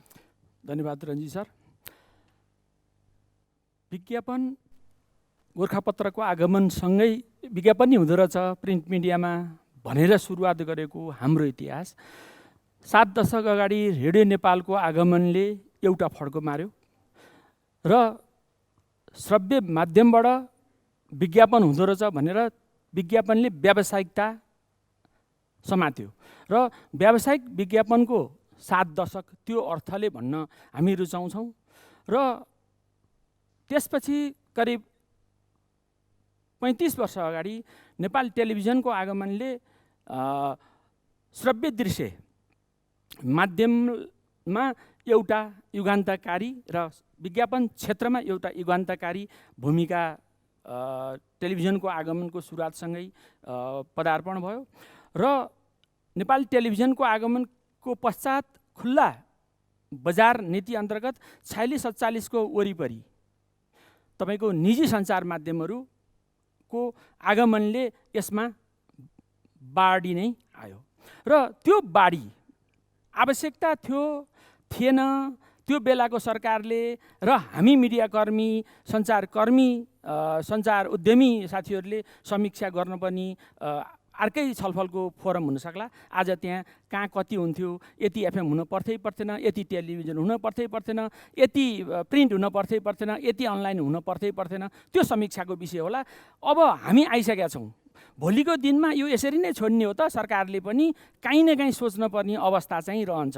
यो खुला छोडिदियो, यसरी नै व्यथित रूपमा छोडिदियो, बिना पूर्वाधार, बिना लगानीको आधार, बिना क्वालिटी, यसरी नै अव्यवस्थित रूपमा गइरह्यो भने विज्ञापनदाताले विज्ञापन दिएर पनि सक्दैन, विज्ञापन व्यवसायहरूले त्यो विज्ञापन म्यानेज गरेर पनि सक्ने कन्डिसन रहँदैन। सञ्चार माध्यम जहिले नै दुःखको दुःखमै हुन्छ। सञ्चार माध्यम दुःखमा भएपछि सञ्चार माध्यमले व्यावसायिक हक हित उसको उन्नति प्रगति नहुँदासम्म सम्पादकीय स्वतन्त्रता रहँदैन। धेरै कुराहरू आइसकेका छन्, यो छलफलको धेरै विषय पनि नबनाऊ। सम्पादकीय स्वतन्त्रता नहुँदाखेरि दिनलाई रात, रातलाई दिन बनाउने, जसले विज्ञापन दियो उसको सबै कुरा ठिक, जसले विज्ञापन दिएन सबै कुरा बेठिक भन्ने हिजोको दिनमा हामीले भोगेको कुरा हो, रियालिटी हो। अबको विज्ञापनको बाटो अब हामी के हो त्यो दिनलाई बिर्स्यौँ। आजकै पोइन्टबाट त्यो दिनलाई बिर्सिनुपर्छ। स्टेक होल्डरले आफ्ना स्टेकमा भएका, आफ्ना पेरिफेरी भएका कमी कमजोरीलाई काहीँ न काहीँ समाधान गर्नुपर्छ र आफूले आत्मसमीक्षा गर्नुपर्छ भन्नेमा हाम्रो बटम लाइन हो। हामी विज्ञापन कर्मीहरू एकदम त्यो पानीमाथि ओबानो छौँ भन्दैनौँ। हाम्रो पनि काहीँ न काहीँ भूमिका हुन्छ। यो अप्ठ्यारोको बेलामा सहजता ल्याउनेमा जहाँ विकृति भएको छ त्यसलाई सुधार्ने क्रममा हाम्रो भूमिका पनि हुनुपर्थ्यो। हाम्रो पनि कमी कमजोरी रह्यो होला, हामी सच्चिन तयार छौँ। भोलिको दिनमा अझै प्रण गरौँ। यो विशेष दिनमा तपाईँहरू स्टेक होल्डर सबैलाई म साक्षी राखेर भन्न चाहन्छु, हाम्रो आफ्नोभित्र आत्मा केन्द्रित रहेर हामीभित्र आत्मसमीक्षा गर्दै हाम्रा कमी कमजोरीहरू हिजोका दिनमा मिडियालाई हामीले काहीँ न काहीँ गाह्रो पनि बनायौँ होला, विज्ञापनदातालाई अलि हामीले बढी प्रश्रय दिएर पनि काम गऱ्यौँ होला, विज्ञापनदातालाई विज्ञापनको दर रेट छनौट गर्ने अधिकार पनि अनि अनावश्यक थियो होला, त्यो पनि बनायो होला। सोमजी तेरो कान्तिपुरको रेडियो वा सोमजी तेरो समाचारपत्रको रेडियो अथवा सोमजी तेरो मेरीबासेको रेडियो भन्ने अवस्थामा हामीले विज्ञापनदातालाई अढी बढी प्रश्रय दिएर काम गऱ्यौँ र त्यो काहीँ न काहीँ गतिविधि विज्ञापन इन्डस्ट्री अथवा सञ्चार माध्यमलाई खुम्चाउने दिशामा अभिप्रेरित रह्यो कि त्यसको समीक्षा हामी गर्दैछौँ र गर्छौँ भोलिको दिनमा। र सच्चिनलाई हामी आफूलाई सच्चिनलाई तयार छौँ र यो सच्चिने क्रममा हामी बिचको अस्वस्थ प्रतिस्पर्धाले काहीँ न काहीँ घर गरेका छ। यो विज्ञापन तपाईँको करिब श्रद्धेय भाषराज राजकाण्डी सरले भन्नुभयो 1400 करोडको करिब मार्केट भनेर। ठ्याक्कै एक्ज्याक्टली भन्यो भने तपाईँको 450 करोडको प्रिन्ट मिडिया, 252 करोडको टेलिभिजन मिडिया, 200 करोडको आउटडोर विज्ञापन, 215 करोडको डिजिटल मिडिया र 135 करोडको एफएम रेडियोहरू, यसको सञ्जालमा यो पेरिफेरीमा हामीले विचरण गर्छौँ। त्यसको कुल प्रभाव भनेको 1200 करोडको करिब हुन आउँछ। यदि कोभिड नभइदिएको भए, यो प्रतिकूल अवस्था नभइदिएको भए त्यो 1700-1600 करोडमा हुन सक्थ्यो होला। यो भित्र, यो आँकडाभित्र डिजिटल विज्ञापनमा पनि दुईटा विधा, एउटा अनलाइन पोर्टलहरूले यहीँ दर्ता भएर रोजगारी सिर्जना गरेर सरकारको सिस्टम अनुसार आयकर तिरेर व्यवस्थित रूपमा सञ्चालन गर्नुभएको छ, उहाँले एउटा हिस्सा ओन गर्नुहुन्छ। र अर्को डरलाग्दो काली लाग्दो भनेको सामाजिक सञ्जालमा हुने विज्ञापनको प्रवाह, जुन विज्ञापनदाता र अलिअलि हामी विज्ञापन कर्मी पनि लालयित भइरहेको जस्तो देखिन्छ काहीँ न काहीँ। त्यो चाहिँ डरलाग्दो अवस्था छ। त्यसले मेन स्ट्रिमको मिडियालाई काहीँ न काहीँ प्रभाव बनाउँछ र हामीले यसलाई सिस्टममा ल्याइएन भने उहाँहरू दर्ता हुनै नपर्ने, कर तिर्न नि नपर्ने, कति बजेट कहाँ गयो त्यो पनि भन्न नपर्ने, यस्तो चाहिँ राज्यले काहीँ न काहीँ हुन त अनुगमन हुँदै होला। त्यसलाई एउटा दायरामा ल्याउने, सिस्टममा ल्याउने कुरो सरकारले एक्सर्साइज गर्ने क्रममा होला। विज्ञापन बोर्ड बनिएको छ, विज्ञापन बोर्डको अध्यक्षले भनिसक्नुभयो। अझ म त्यसमा विज्ञापन बोर्ड ऐनको बारेमा अलि पछि आउँछु। र त्यो गर्दै गर्दा सोसियल मिडियाको त्यो आँकडा तपाईँको सामाजिक सञ्जालको आँकडा 400-500 करोडको आँकडा हामीसँग छ। त्यो एक्ज्याक्ट डाटा न सरकारसँग छ, न राष्ट्र ब्याङ्कसँग छ, न कुनै ब्याङ्कसँग छ, न विज्ञापन व्यवसायी हाम्रो छाता सङ्गठन छ, कसैसँग छैन। यो भगवान भरोसा गइरहेछ।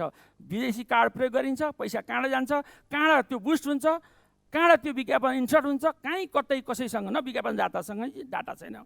यो हामीसँग exact TRP, exact circulation, exact listener, exact reader हामी कति हो त भनेर हामीले एउटा मेकानिजम डेभलप नगर्दासम्म यो समस्या रहन्छ। सोसियल मिडियामा विज्ञापनदाता आदरणीय अब निजी क्षेत्रको छात्र सङ्गठनको अध्यक्षजी हुनुहुन्छ, म उहाँलाई साक्षी राखेर भन्छु, उहाँहरूलाई सजिलो छ। यता टेलिभिजनतिर दियो भने 5 लाख दिनुपर्छ महिनामा, त्यहाँ दियो भने 50,000ले सबै खट्टाखुटुक भइसकेको काम। र कतिजनाले हेऱ्यो, कतिजनाले लाइक गर्यो, कतिजनाले सेयर गर्यो, रिच कतिजनाले छ पुग्यो, त्यो उहाँले एक्ज्याक्ट थाहा पाउनुहुन्छ। त्यो केही लहैमा केही तपाईँको अरूले नि गरेछ गर्नुपर्छ भन्ने रूपमा, केही टार्गेट ग्रुपमा ठ्याक्कै हाम्रो त म्याच भएको छ नि, फलान टिममा दियो भने कतिले हेर्छ के थाहा, फलान पत्रिकामा कति छाप्छ के थाहा, भो यसैमा हालिदिनुहोस् भनेर उहाँहरूले त्यसरी सोचिरहनु भएको छ। आजको दिनदेखि त्यो अलि फरक तरिकाले सोच्दिनँ। म स्टेक होल्डरको एउटा अहम भूमिका निर्वाह गर्ने हाम्रो विज्ञापनदाताको तर्फबाट यो कुरामा चाहिँ उहाँहरूले अलि फरक सोच राखिदिनुहोस्, अलि फरक चिन्तन गरिदिनुहोस् भन्ने आग्रह गर्न चाहन्छु। र अहिले हामीले विज्ञापनले करिब 32-33 हजारको रोजगारी सिर्जना गरेको छ। यो करिबको 235 अरबको हाम्रो राजस्वमा योगदान छ। र विज्ञापनको महत्त्व सबै साथीहरूले चर्चा गरिसकेमा स्टेक होल्डर सबैलाई यो जानकारी छ। अझ म के भन्न चाहन्छु भने ब्रान्डको लागि यो भ्याक्सिन हो। यसले ब्रान्डलाई एन्टिबडी बनाउनलाई अहम भूमिका निर्वाह गर्छ विज्ञापनले। यो मिडियाको लागि, यो सञ्चार माध्यमको लागि यो अक्सिजन हो र विज्ञापन व्यवसायीलाई त सर्वस्व हो। यो अर्थले तपाईँ हामी सबै तिनटै स्टेक होल्डरको भगवान भनेको पाठक हो, दर्शक हो, श्रोता हो, उपभोक्ता भनौँ, लक्षित वर्ग हाम्रो हो। भगवानलाई खुसी बनाउँदै, भगवानको इच्छा अनुसार, भगवानको चाहना अनुसारको, उहाँहरूको रुचि अनुसारको हामीले सञ्चार माध्यमले पनि आफ्ना क्वालिटीहरू, आफ्ना कन्टेन्टहरू, आफ्ना पहुँचहरू, आफ्ना प्रभावहरूलाई विस्तार गर्न सक्नुभयो भने विज्ञापन बाँड्ने विषय होइन। सरकार पनि एउटा त्यो 1200 करोडको भोलममा हुँदाखेरि 23% करिबको सरकारको हिस्सा हुन आउँछ। म त्यो 23%को हिस्सेदार सरकारलाई पनि आग्रह गर्न चाहन्छु, विज्ञापन भनेको तपाईँले दान दातबाई जस्तो गरेर हिजोसम्म सोचेको सोचलाई आजदेखि परिवर्तन गरौँ, त्यो होइन। विज्ञापन सरकार वा निजी क्षेत्रको छनौटको विषय हुन सक्ला। मिडियाहरूको पनि विज्ञापन पाउने अधिकार सुनिश्चितता स्वाभाविक हुन सक्ला।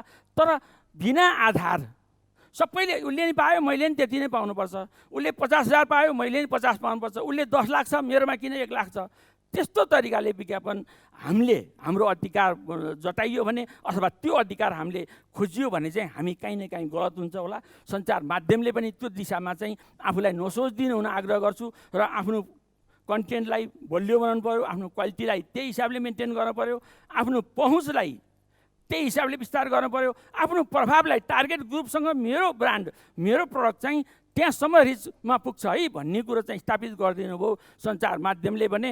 हामी विज्ञापन व्यवसायीहरू सञ्चार माध्यमको कन्टेन्ट डेभलपर पनि हो, कन्टेन्ट प्रोभाइडर पनि हो।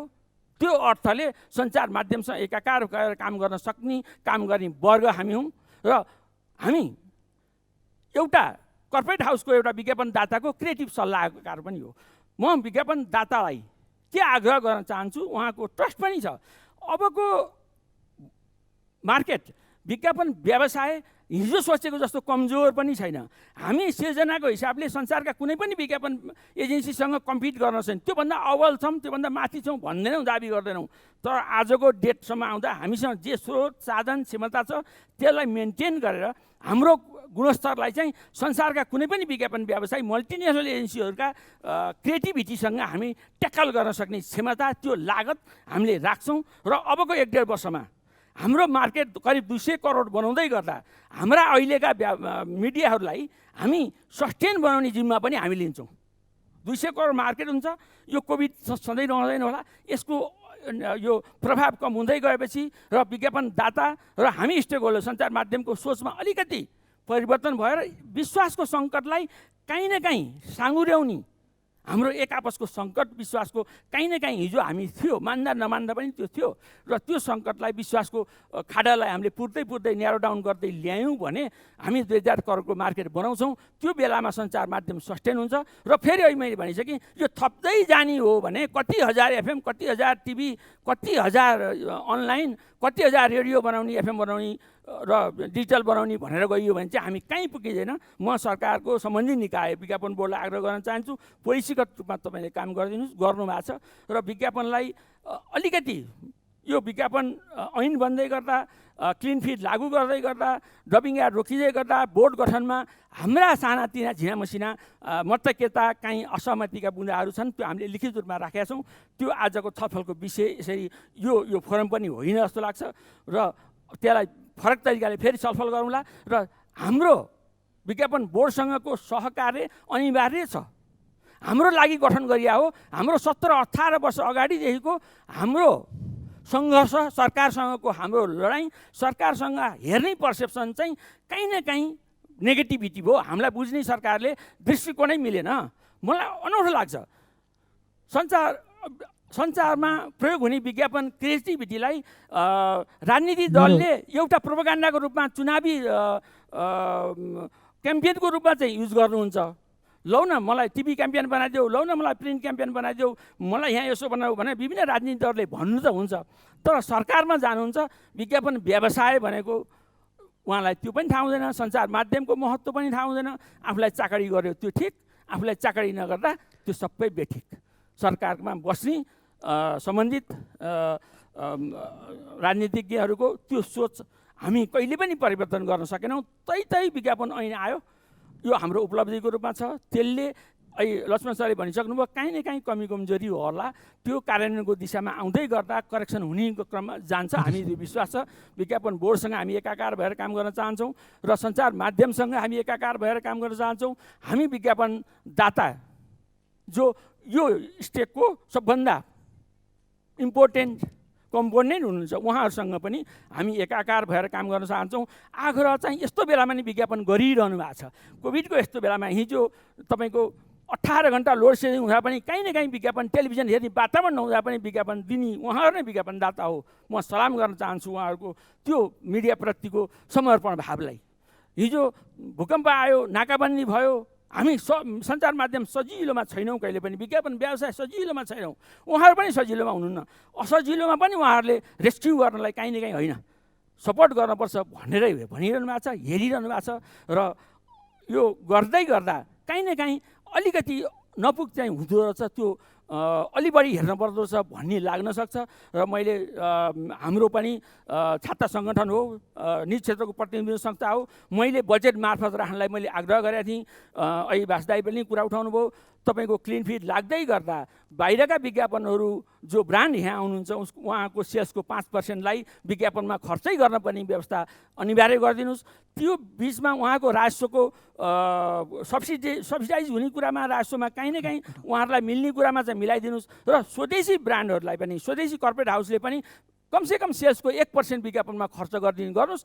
त्यो घाटा नबनाउने, राज्यसँग फेरि हामी संयुक्त गरेर कुरा गर्ने र त्यो बजेट चाहिँ उहाँले विज्ञापनमा गर्नुभएको बजेटलाई काहीँ न काहीँबाट सब्सिडाइज गर्ने गरेर हामी 2000 करोडको मार्केट बनाउनुमा हामी संयुक्त रूपमा लाग्यौँ भने म नेपाल उद्योग वाणिज्य महासङ्घका श्रद्धेय अध्यक्षज्यू मार्फत सबै निजी क्षेत्रलाई विज्ञापनदाताको रूपमा जो हुनुहुन्छ उहाँहरूलाई आग्रह गर्न चाहन्छु, तपाईँहरूले अलि इनिसिएसन लिइदिनु भयो, हाम्रो साथलाई हातेमालो गरिदिनु भयो भने चाहिँ यो एचिभमेन्टमा हामी अगाडि बढ्न सक्छौँ। र अबको बाटो भनेको सबैको सस्टेन हुनु, सबै क्षेत्र सस्टेन हुनुपर्छ। यो हामी स्टेक होल्डर सबैको आफ्नो अस्तित्व हुनुपर्छ र आफ्नो काहीँ न काहीँ भूमिका हुनुपर्छ भन्ने आधारले सबैको व्यावसायिक उन्नतिको लागि हामी काम गर्छौँ। आनले त्यसलाई काहीँ न काहीँ संयोजनकारी भूमिका विज्ञापन बोर्डसँग मिलेर गर्न पनि हामी तयार छौँ। र अहिले ज्योति सरले भने जस्तो काहीँ न काहीँ हामी सिक्ने क्रममा छौँ। हाम्रो 100औँ वर्ष, 1000औँ वर्षको विज्ञापन इतिहास छैन। अब काहीँ कमी कमजोरी हुनसक्छ। बबिता म्याडमले भन्नुभएको जस्तो हामी एकदम पर्फेक्ट विज्ञापन मेकर हो त होइन होला। हामी हिजोको दिनमा काहीँ कमी कमजोरी हाम्रो पनि रह्यो होला। हामी त्यसलाई काहीँ न काहीँ करेक्सन गर्ने क्रममा हामी छौँ। र हजुरको आँखाले मात्रै नहेरिदिनु होला, यो समग्र इन्डस्ट्रीको आँखाले, सबै उपभोक्ताको आँखाले, सबै स्टेक होल्डरको आँखाले हजुरले हेरिदिनु होला। ज्योति सरले पनि उपभोक्ता भगवानै हो, उपभोक्तालाई भ्रम सिर्जना गर्ने गरेर हिजो काहीँ कतै कुनै बन्यो होला त्यस्तो तपाईँले उदाहरण दिनुभएको जस्तो त्यसलाई हामी करेक्ट गर्ने दिशामा, त्यसलाई परिवर्तन गर्ने दिशामा भोलिको दिनमा सच्याउने क्रममा हामी अगाडि बढ्छौँ। यो मेरो आग्रह गर्दै आफ्ना कुराहरू टुङ्ग्याउँछु र फेरि पऱ्यो भने धन्यवाद अन्तर्क्रियामा धन्यवाद समावेश हुन्छ। अध्यक्षज्यू। हजुर हजुर कुरा उठाउनु भएको छ कि उहाँको मन्तव्यमा अरू कुराहरू पनि गर्नुभएको छ। मलाई लागेको एउटा कुरा त्यो चाहिँ के भने जसरी अहिले सोसियल मिडिया मार्फत विशेष गरी यो युट्युबरहरूलाई होइन कसरी चाहिँ यो स्वनियमनको दायरामा ल्याउने भन्ने एउटा धेरै ठुलो चुनौती चाहिँ राज्य सामु छ मैले देखेको होइन। तर त्यो चाहिँ नि अब हाम्रो विज्ञापन बोर्डको काम भन्दा पनि त्यो चाहिँ सञ्चार मन्त्रालयले नै गर्नुपर्ने, सरकारले नै गर्नुपर्ने कुरा छ क्या, कसरी स्वनियमनमा ल्याउने। म चाहिँ एकदमै यो मिडियालाई सोसियल मिडियाहरूलाई नियमन गर्नुपर्छ भन्ने पक्षको मान्छे चाहिँ होइन फ्रिडम अफ एक्सप्रेसनमा काम गर्ने मान्छे हुँ, राइट टु इन्फर्मेसनलाई सम्मान गर्ने मान्छे हुँ। त्यसले गर्दाखेरि तर स्वनियमनमा चाहिँ एकदमै ल्याउन जरुरी छ। हाम्रा विज्ञापनहरू अहिले देखिरहेछ नि त हामी होइन, हामीले युट्युबहरू खोल्ने बित्तिकै जुन कस्तो खालको विज्ञापन आउँछ, हामीले कस्तो के कुरालाई प्रमोट गर्नलाई विज्ञापन दिइरहेछौँ त। कसको श्रीमती कोसँग गयो, कसको कोसँग एफेयर भयो, कसको भान्सामा के भयो, कसले कसलाई बेडरुममा लग्यो होइन, त्यो खालको एउटा राइट टु प्राइभेसीलाई अलिकति पनि सम्मान नगरिरहेको र धेरै मान्छेहरूले बढीभन्दा बढी किन त्यस्तो सोसाइटीमा त्यस्ता कुराहरू त बिग्छ नि त होइन। त्यसले गर्दाखेरि त्यो बिकाउ मात्रै गर्ने खालको जुन कुराहरू छ नि त्यस्तो हाम्रा विज्ञापनहरूले हाम्रा प्रोडक्टहरूले होइन, म चाहिँ नि उद्योग वाणिज्य सङ्घको अध्यक्षज्यूलाई पनि आग्रह गर्न हाम्रा विज्ञापन हाम्रा प्रोडक्ट हाम्रा उसले चाहिँ नि कस्तो कुरालाई प्रमोट गरिरहेछ प्रवर्धन गरिरहेछ भनेर पनि सायद अब हामीले हेर्नुपर्छ। र यो नेपाल सरकारले यो खालको यो अहिलेको जुन मेस सिचुएसन छ नि एउटा यस्तो खालको मेस सिचुएसनमा हामी छौँ, यसबाट अलिकति सिफ्ट भएन भने यो चाहिँ धेरै नराम्रो सिचुएसन चाहिँ हाम्रो अगाडि आउँछ। सोसियल एउटा जुन प्रकारको एउटा हाम्रो सोसियल ट्रान्सफर्मेसन हुनपर्ने हो नि त्यो चाहिँ गलत दिशातिर गइरहेछ र यस्तो कुराहरूले प्रवर्धन गर्न मद्दत गर्छ। एक्ज्याक्टली एउटा मोबाइल एउटा सञ्चार माध्यम जस्तो अवस्था सिर्जना हुँदैछ त्यसलाई कहीँ न कहीँ स्वनियमन गराउनु पर्ने र त्यसलाई अलिकति कहीँ न कहीँ नियन्त्रित गर्नुपर्ने पनि समाजमा अहिले टटकारो आवश्यकता देखिएको छ। यसैसँग म अध्यक्षज्यूलाई अन्त्यमा केही यहाँले आज सुन्नुभएका कुराहरूबाट यहाँको निचोडमा छोटो के राखिदिन चाहनुहुन्छ उत्पादकको तर्फबाट विज्ञापनदाताको तर्फबाट? धन्यवाद रञ्जितज्यू। पहिला त आज उठेको कुरामा मेरो एउटा टिप्पणी के छ भने नेपालको निजी क्षेत्रले झन्डै 10 अरब विज्ञापनमा खर्च गरेको छ। मैले यो खर्च किन यो शब्द प्रयोग गरेँ भने त्यो लगानी हो, त्यो आफ्नो ब्रान्डमा लगानी गरेको छ, त्यो कसैलाई कन्ज्युमरको टाउकोमा थुपारेको यो कस्ट होइन, उसले आफ्नो ब्रान्डमा लगानी गरेको छ जसको प्रतिफल धेरै लामो समयमा पछि मात्रै उसले प्राप्त गर्न सक्छ होइन। र यो लगानी उसको ब्रान्डको लागि आवश्यक थियो र त्यसैले गर्दाखेरि उसले यो गरेको छ। र जो विज्ञापनदातालाई यहाँ विज्ञापन गर्नुहोस् यहाँ विज्ञापन नगर्नुहोस् भन्नु चाहिँ अहिलेको समयमा चाहिँ सान्दर्भिक हुँदैन जस्तो मलाई लाग्छ। र उसले जहाँ उसले लगानी गर्छ त्यहाँ कहाँबाट उसले सबैभन्दा बढी प्रतिफल पाउँछ त्यही लगानी गर्ने हो। र यसको लागि विज्ञापन बोर्डले पनि यसलाई चाहिँ सहज गरिदिनु पर्ने आवश्यक छ। मलाई लाग्छ विज्ञापन बोर्डले कुनै एउटा क्षेत्रको लागि प्रोटेक्ट गर्नको लागि नियमहरू बनाउन थाल्यो भने विज्ञापन बोर्डको सान्दर्भिकता पनि भोलिको लागि कम हुन्छ। किनभने विज्ञापन बोर्डले कन्ज्युमरलाई प्रोटेक्ट मात्रै गर्ने होइन, एडभर्टिजमेन्ट एजेन्सिजलाई मात्रै प्रोटेक्ट गर्ने होइन, मिडियालाई मात्रै गर्ने होइन, विज्ञापनदातालाई पनि प्रोटेक्ट गर्ने हो। र जसरी आज कुरा उठेको छ टिआरपी रेटिङदेखि लिएर सर्कुलेसनको कुराहरूदेखि लिएर यो सबै कुराको आधिकारिक रूपमा हरेक देशले गरेको छ। त्यो विज्ञापनदातालाई पनि प्रोटेक्ट गरेको हो नि, त्यो सेवा पनि अब लगानी बोर्डले गर्नु पर्यो। तर यो विज्ञापन बोर्डले गर्नु पर्यो। तर विज्ञापन बोर्डले होइन म यो एउटा मिडियालाई प्रोटेक्ट गर्छु, यो मिडिया प्रोटेक्ट हुन जरुरी छ भन्ने यो सोच राखेर अगाडि बढ्यो भने मलाई लाग्छ हामी गलत बाटोमा हिँड्दैछौँ। मैले एउटा विज्ञापनदाताको दृष्टिकोणले मैले यो बन्न खोजेको रहेछु। र मलाई अझ पनि के लाग्छ भने सृजनशीलतामा हामी कहीँ पनि कमी छैनौँ। कुनै पनि देशमा जुन क्रिएटिभिटी छ त्योसँग हाम्रो क्रिएटिभिटी कम्पेयर गर्न सकिन्छ होइन। हाम्रो यङ्स्टर्सहरू बाहिर पनि पढेका छन्, उनीहरूको एक्सपोजर लेभल खास गरेर आज सोसियल मिडियाले गर्दाखेरि इन्टरनेसनल लेभलको भइसकेको छ। यसमा कुनै पनि कमी छैन। र क्रिएटिभिटीको लागि धेरै लगानी पनि गर्नु पर्दैन किनभने हाम्रो मार्केट सानो छ, हामीका क्रिएटिभिटी सर्भाइभ गर्न सक्दैन भन्ने कुरा पनि होइन। किनभने सानो मार्केटमा पनि क्रिएटिभिटी भने चाहिँ एउटा आइडिया हो, आइडियाको लागि कस्ट लाग्दैन।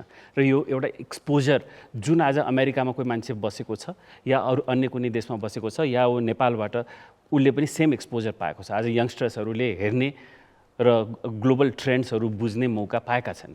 र त्यसैले गर्दाखेरि हामीले कहिले पनि यो हीन भावना नगरौँ कि हाम्रो मार्केट सानो छ त्यसैले गर्दाखेरि सृजनशीलतामा हाम्रो कुनै कमी कमजोरी रहन्छ।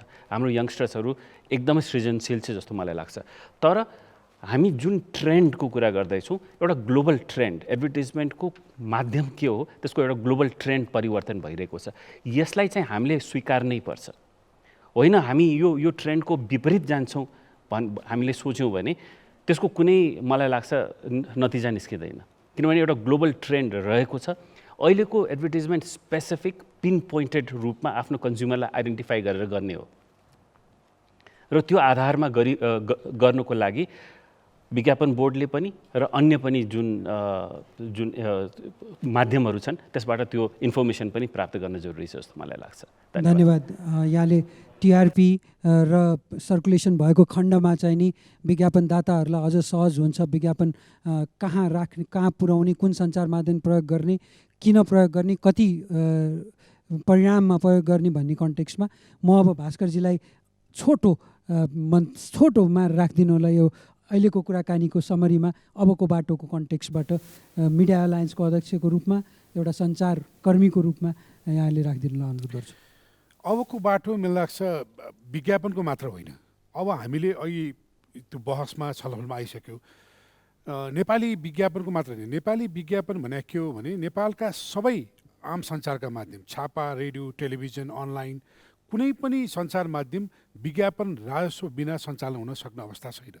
नेपालमा कुनै सब्सक्रिप्सनबाट, कुनै चाहिँ ग्राहक शुल्कबाट कुनै पनि सञ्चार माध्यम सञ्चालित छैन। त्यो हुनाले यो हामीले जुन समग्रमा कुरा गर्दै विज्ञापनलाई मूलधारमा राखेर हामीले कुरा गऱ्यौँ, केन्द्रबिन्दुमा राखेर, तर यसले अन्ततः त्यो सञ्चार माध्यम जसले सम्पादकीय स्वतन्त्रता, जसले समाजलाई निर्देशित गर्ने, जसले एउटा नयाँ समाज सिर्जना गर्ने, नयाँ विचार सिर्जना गर्नेतिर केन्द्रित बनाइरहेको छ।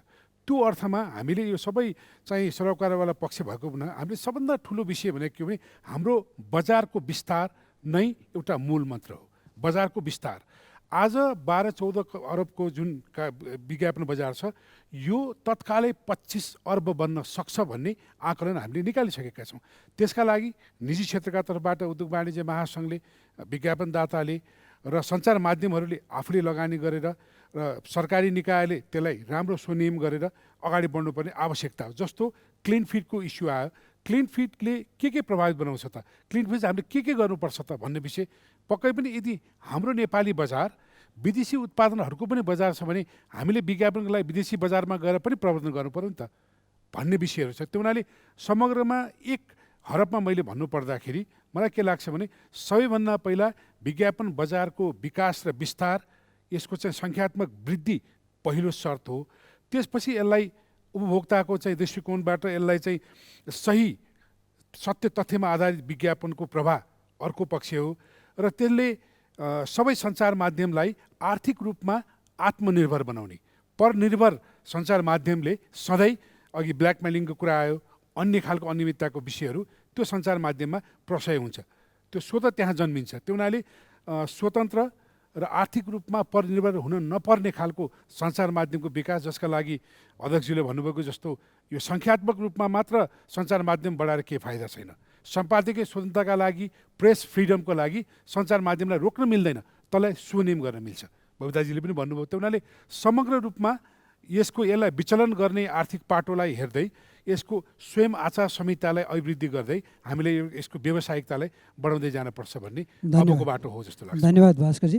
म छोटोमा विज्ञापन बोर्डका अध्यक्ष लक्ष्मणजीलाई पनि आजको कुराकानीबाट अब विज्ञापन बोर्डले यहाँबाट अबको बाटो कस्तो लिन्छ एकदमै छोटोमा राखिदिनु हुनुहुन्छ। धन्यवाद रञ्जितजी। जहाँसम्म विज्ञापन बोर्डको अबको बाटो भन्नुहुन्छ भने पहिलो कुरा त बजारको विस्तारै हो, विकासै हो र विज्ञापनप्रतिको सकारात्मक धारणा निर्माण गर्नु नै हो र त्यो चाहिँ नेपालको उद्योग धन्दाको विकासको लागि, अर्थतन्त्रको विकासको लागि र राज्यको समग्र विकासका लागि नै हो। त्यसैले हामी सबभन्दा पहिला त विज्ञापनको राष्ट्रिय नीति नै बनाउँछौँ र त्यो नीतिलाई जब सरकारले एप्रुभल दिन्छ त्यसपछि हामी सहज रूपमा जान सक्छौँ। अहिले उठेका 1-2वटा विषय छन् जसलाई हामीले सम्बोधन गर्नुपर्छ। टिआरपी रेटिङको कुरा आयो, सर्कुलेसन एबिसीको कुराहरू आयो, विज्ञापन दिने आधार के हो भन्ने कुरामा यत्रो वर्षसम्म अन्यल 3 दशकको विज्ञापन बजारमा त्यो अन्यलता अझै कायम छ भने यी कुराहरूलाई पनि नियमन गरेर जानुपर्ने एउटा आवश्यकता छ।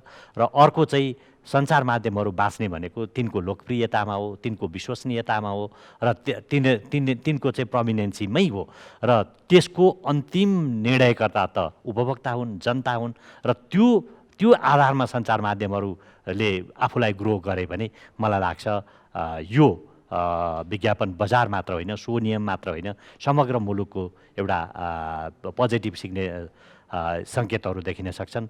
मलाई चाहिँ राष्ट्रिय विज्ञापनको राष्ट्रिय नीति जुन हामी बनाउँछौँ यसमा हामी सम्पूर्ण स्टेक होल्डरहरूको सक्रिय सहभागिता र इनपुटको आवश्यकता छ भन्ने मलाई लाग्छ। धन्यवाद। धन्यवाद। शुभशङ्करजी, यहाँको समरी एकदमै छोटो समरी।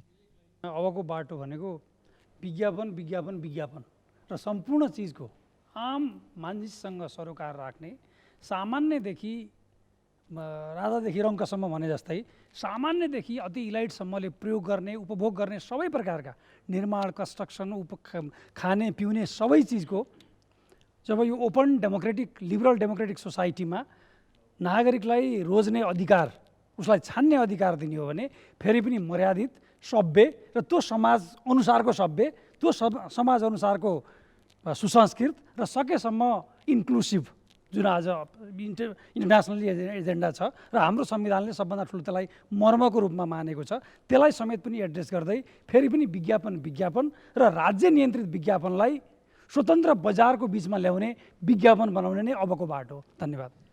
ज्योतिजी कहाँ आएँ म। यहाँको समरी, आजको कुराकानी सुनिसकेपछि उपभोक्ताको तर्फबाट उपभोक्ताहरूको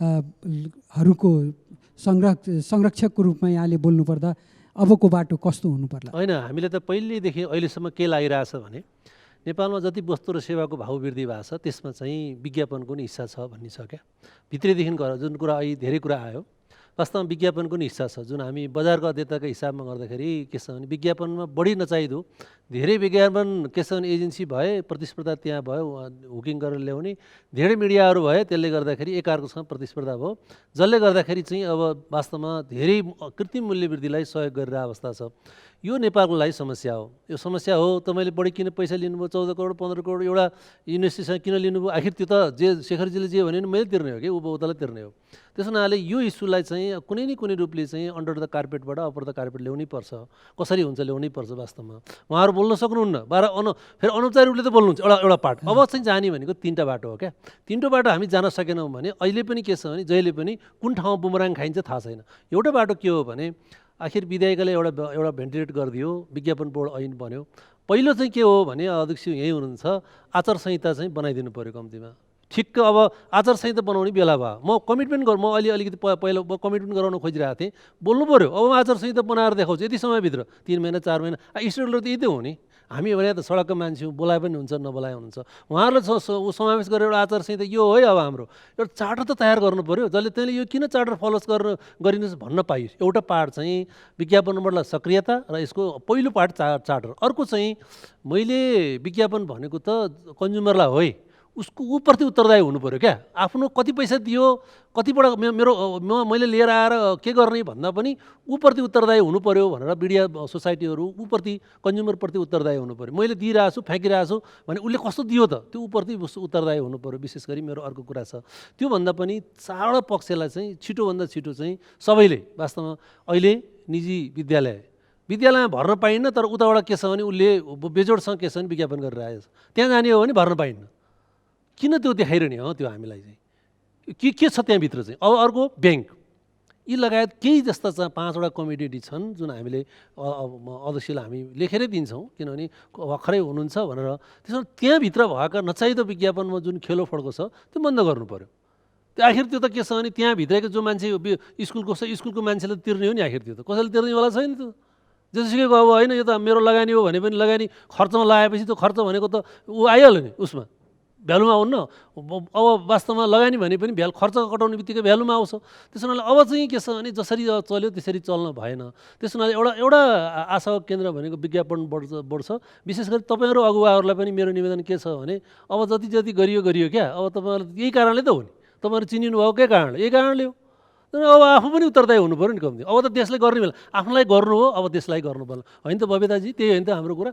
आफ्नोलाई गर्नु हो, अब तपाईँहरूले देशको लागि गर्ने बेला भएको छ, गरेर सुरु गरौँ भन्ने चाहिँ मेरो कुरा। धन्यवाद ज्योतिजी। यहाँले कुरा गर्दै गर्दा मैले यहाँ भन्नै पर्ने हुन्छ।